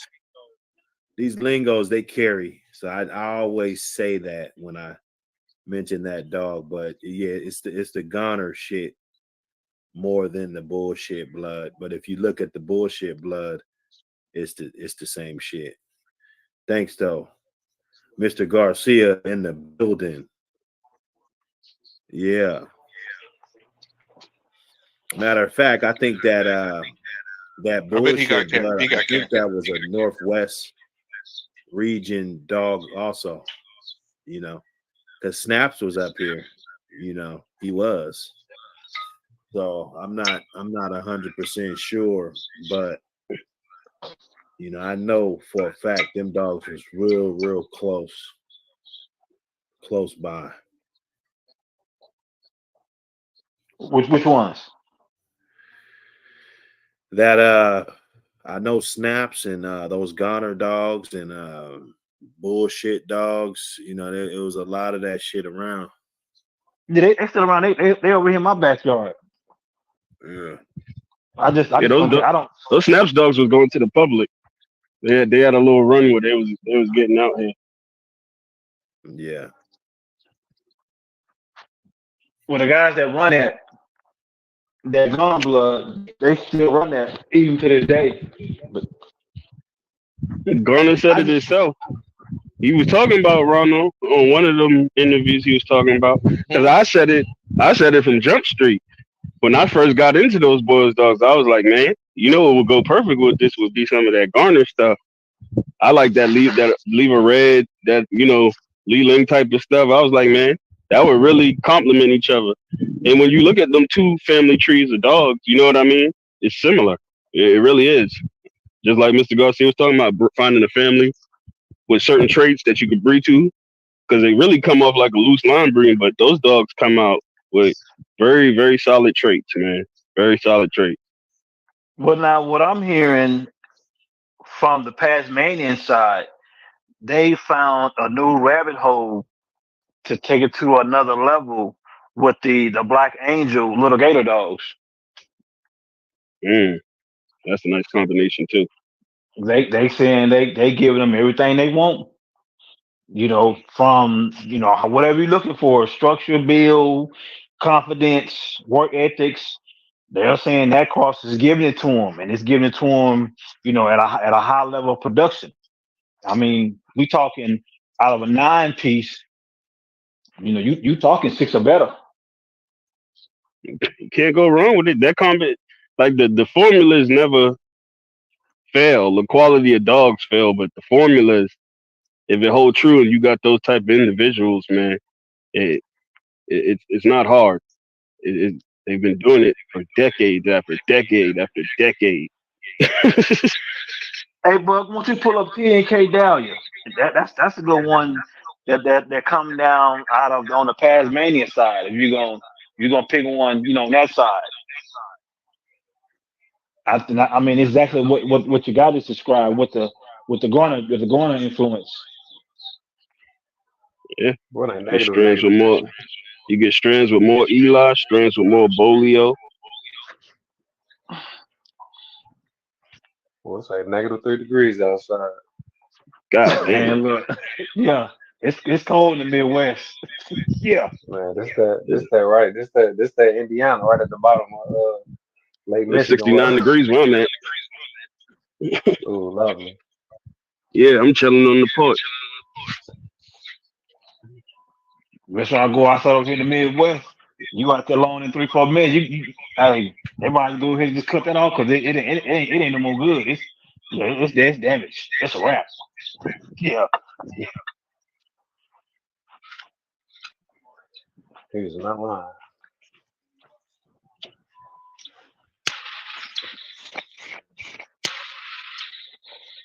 Yeah, it's definitely -3. It's negative where I'm at too. I know that. I can tell the way the windows look. It's negative 17 with the windshield negative 35 over here where I'm at. Man, you let that dog outside. That dog come back so fast. Like I'm done. I'm done.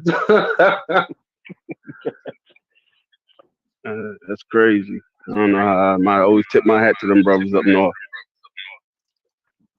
Man, you know what? I started off with the dogs down south in Memphis, where it get real humid.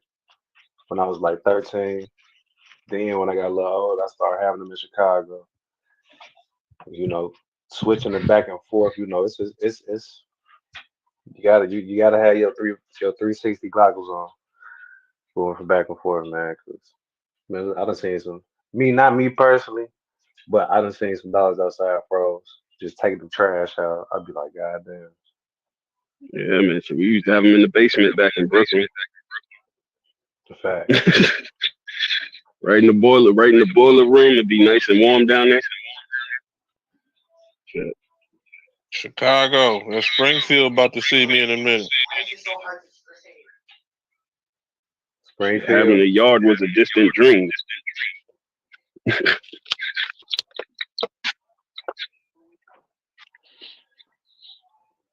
Yeah, I see why you moved. I see why you moved up out of. You got you some land, man. You did. I just want to get some place where it's fucking warm. Man, this shit. Just walking in the snow shit. I just want to network real quick. Is there anybody on here that feels like they have a good cross? Like somebody says, oh, I got this one dog. I want to know if I could see some Bolio dogs, I'd cross it and see what those puppies were like. Does anybody think they got a cross right now that they feel like, let's do something different? I'm on that Boyle Sorrell stuff. I can attest to that, but I'd rather talk about that, in the green room, not where everybody can hear it. But I got a cross for you. And it's proven with over 3 decades of it's still that work. Okay, that's what the world needed to hear right there. Because you know how they always say, oh, all the crosses, everything's been done. Oh, no, it hasn't. I mean, we talking 5+ years in the making of getting with the right people that have the right stock, and those are willing to give it to you. I mean, we're not talking like, I met this one guy. This was a collaboration, but you knew if you was able to get them either on the phone or be allowed. Notice I said allowed to do a visit. You knew you was in there. Oh, I got one for you. Oh yeah, I got one for you. But if we gonna talk just publicly, I'm going to just say it like this. One of the ones that had really blew my mind, since we're talking about the Patrick lines, is the Peruvian Invicto line. I have looked at and have seen litters from the Patrick line, but that line is like no other. Their work ethic, their willingness, even their bone structure. I mean, they just come out just beautiful. But you would never think a dog that looks that beautiful, even in this gene makeup, even bone structure, would have that much willingness to satisfy you, perform for you, or complete any task that is put in front of it. And enjoy it. Actually enjoy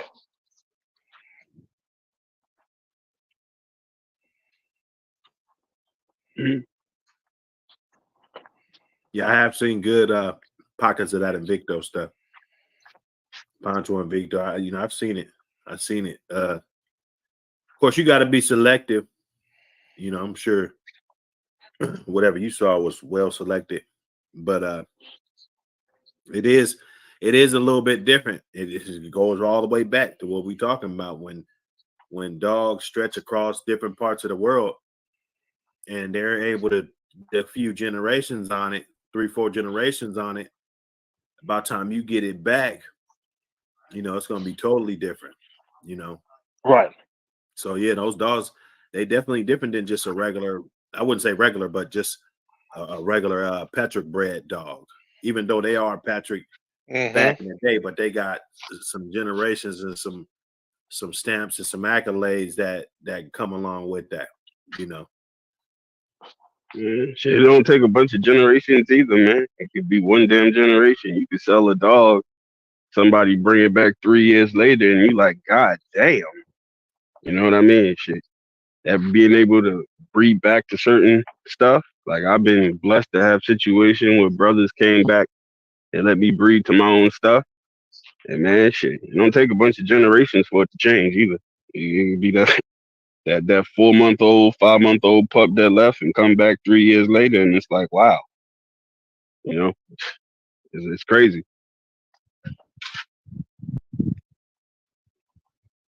Yeah, it do be like that. It definitely do be like that.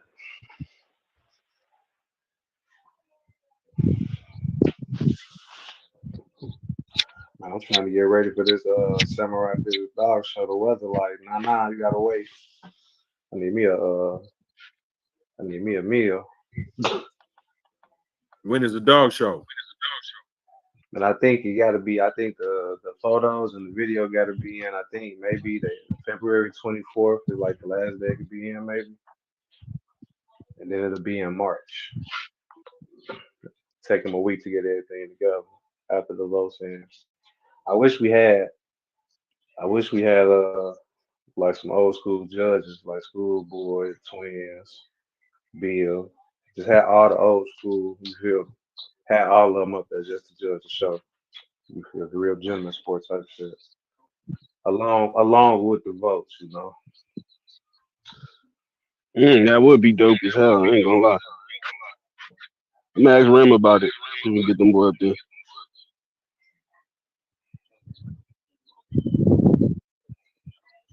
Shit, make Triple J get up there too.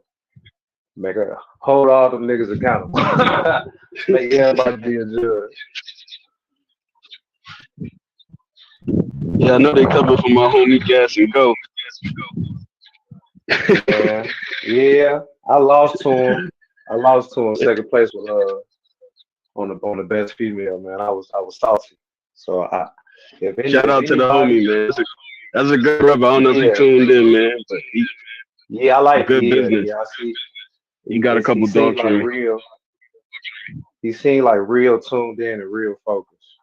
You feel me? Yeah, he into that. He into that working dog. So yeah, man, that's like my little fake adversary right now. No, that sounds like good competition. That sounds like real good competition. I like that. Hell yeah, man. That's what, man. That shit fueling me. That's good for the community, man. I try to promote all that stuff, man. All of the young brothers doing the dog shows. That's a brilliant idea.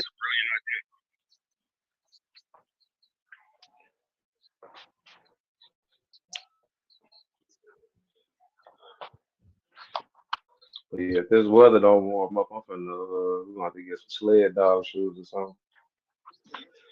Yeah. Good slack, good carpet, man.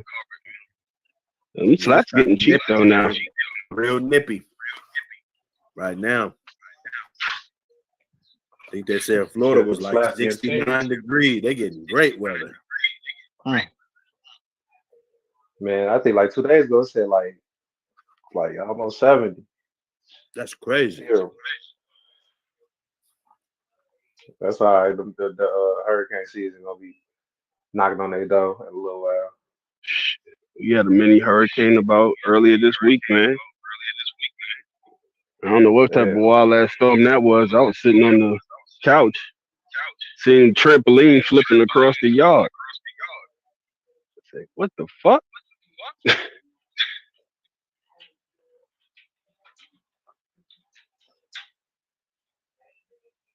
That trampoline flipped across that yard. Yeah, 60-mile-an-hour winds, man. I'm sure calculating the strength of that wind. 60-mile-an-hour, man. I had trees fall down, everything.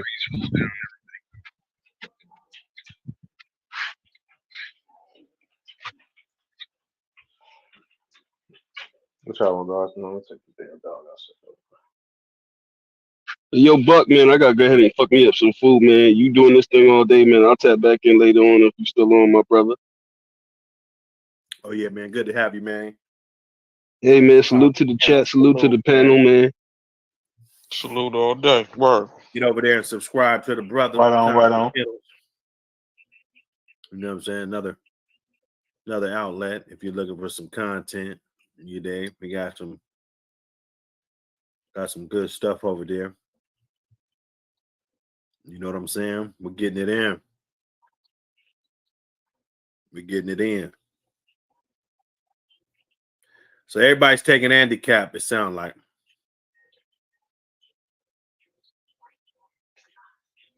Yeah. No, I took past Manny. I went with the STD.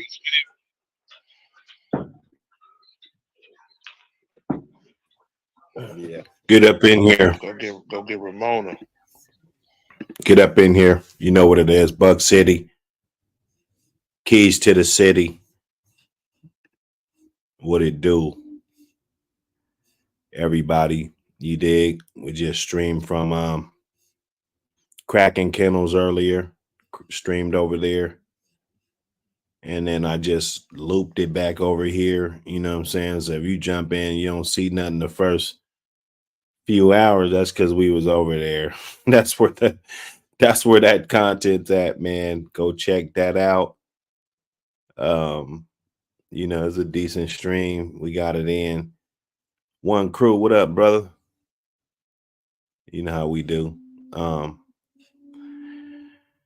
We probably gonna get this puppy giveaway, man. Get this shit popping. Get it rocking. I know y'all ready for it. You know, I know y'all ready. We're gonna get it popping, man.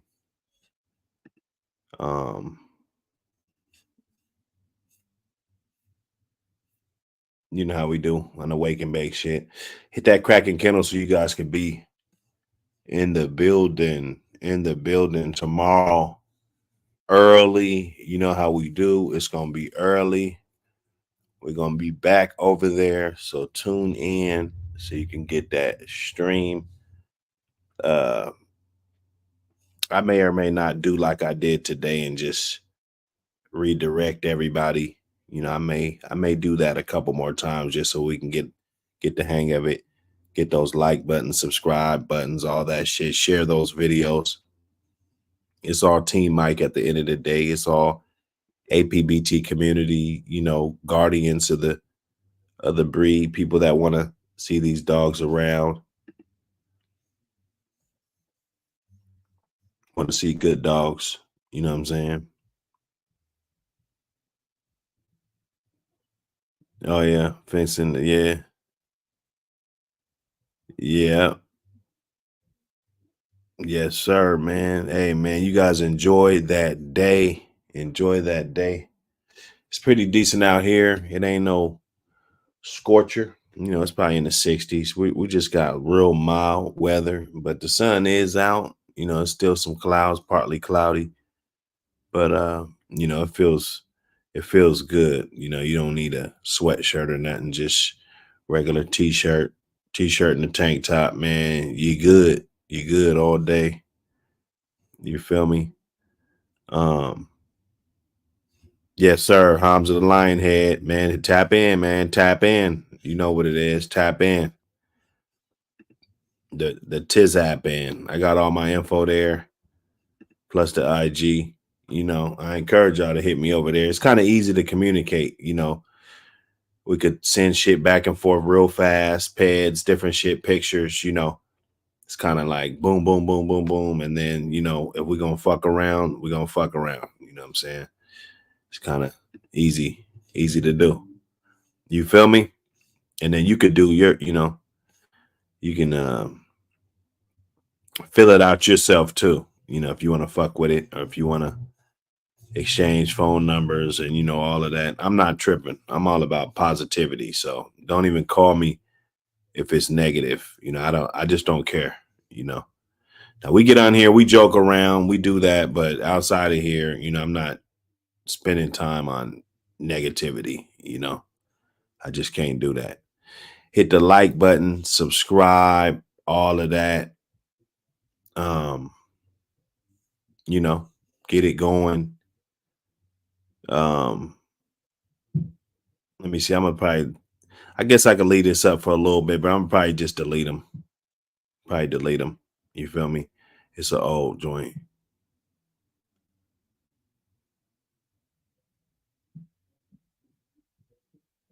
Yes, sir. Yes, sir. One crew. Well, we out of here, man. I gotta get it in. You know, I gotta leave with at least a joint. I ain't gonna just leave y'all like that. I'm gonna just at least get one joint in.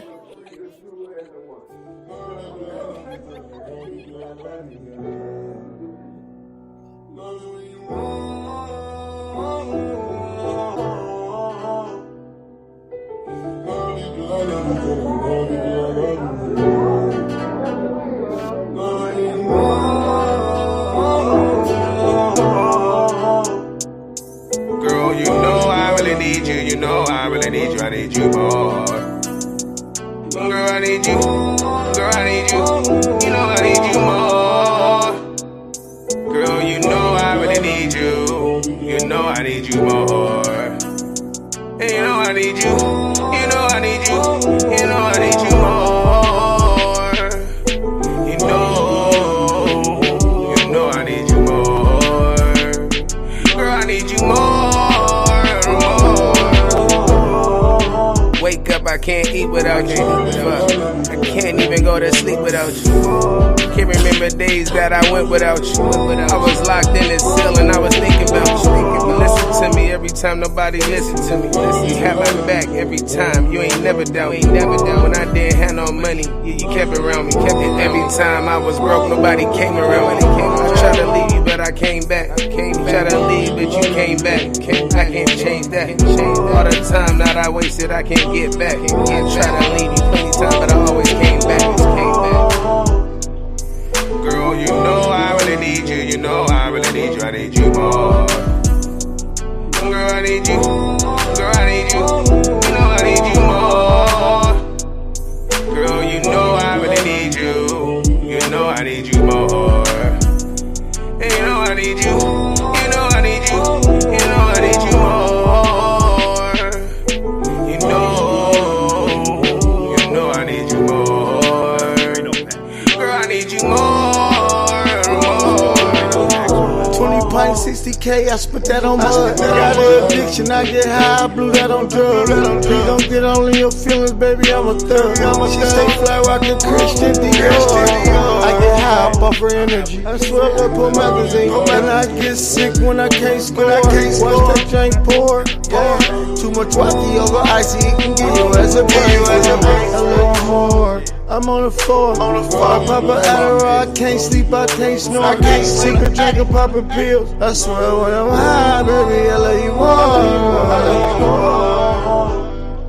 more. Girl, you know I really need you. You know I really need you. I need you more. Girl, I need you. Girl, I need you. You know I need you more. Girl, you know I really need you. You know I need you more. And you know I need you. You know I need you. You know I need you more.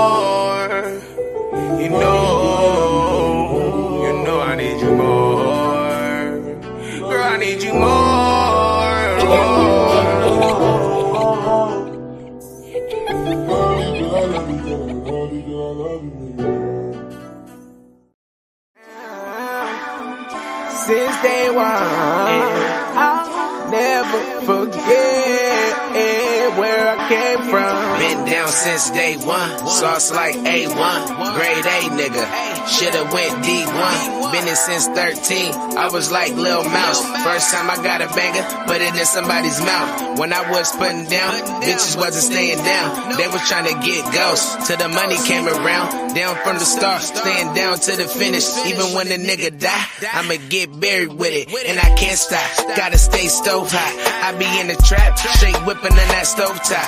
10 toes down, now I got hoes now. Used to didn't have them, now they filling up the crowd. And it's kinda funny, cause I can't live without hoes. Feeling like he 40, telling bitches when to go. And I've been down, put it down for the town. For whatever and whatever, cause I've been down. Yeah, I've been down since day one. I'll never forget where I came from. I've been down since day one. I'll never forget where I came from. It's loyalty before royalty. Gotta keep your word, cause the trust ain't in these streets. I've been down with it 10 years plus. Almost got killed a few times, I got good luck. Been down in the town, slinging to the clutch. Didn't even have money, I was sneaking on the bus. Up all night, fell asleep on the bus. Now the bus driver telling me I gotta wake up. Been down, I ain't gotta switch up. Nor change to make it out is a must. Back in the day, used to bum rush house parties and go to school high and walk up in the class tardy. I've been down since day one. If we was talking sauce, I'll be A1. I tried to be the boss since age 1. I'm trying to make a platinum beat like Jake One. I've been down since day one. I'll never forget where I came from.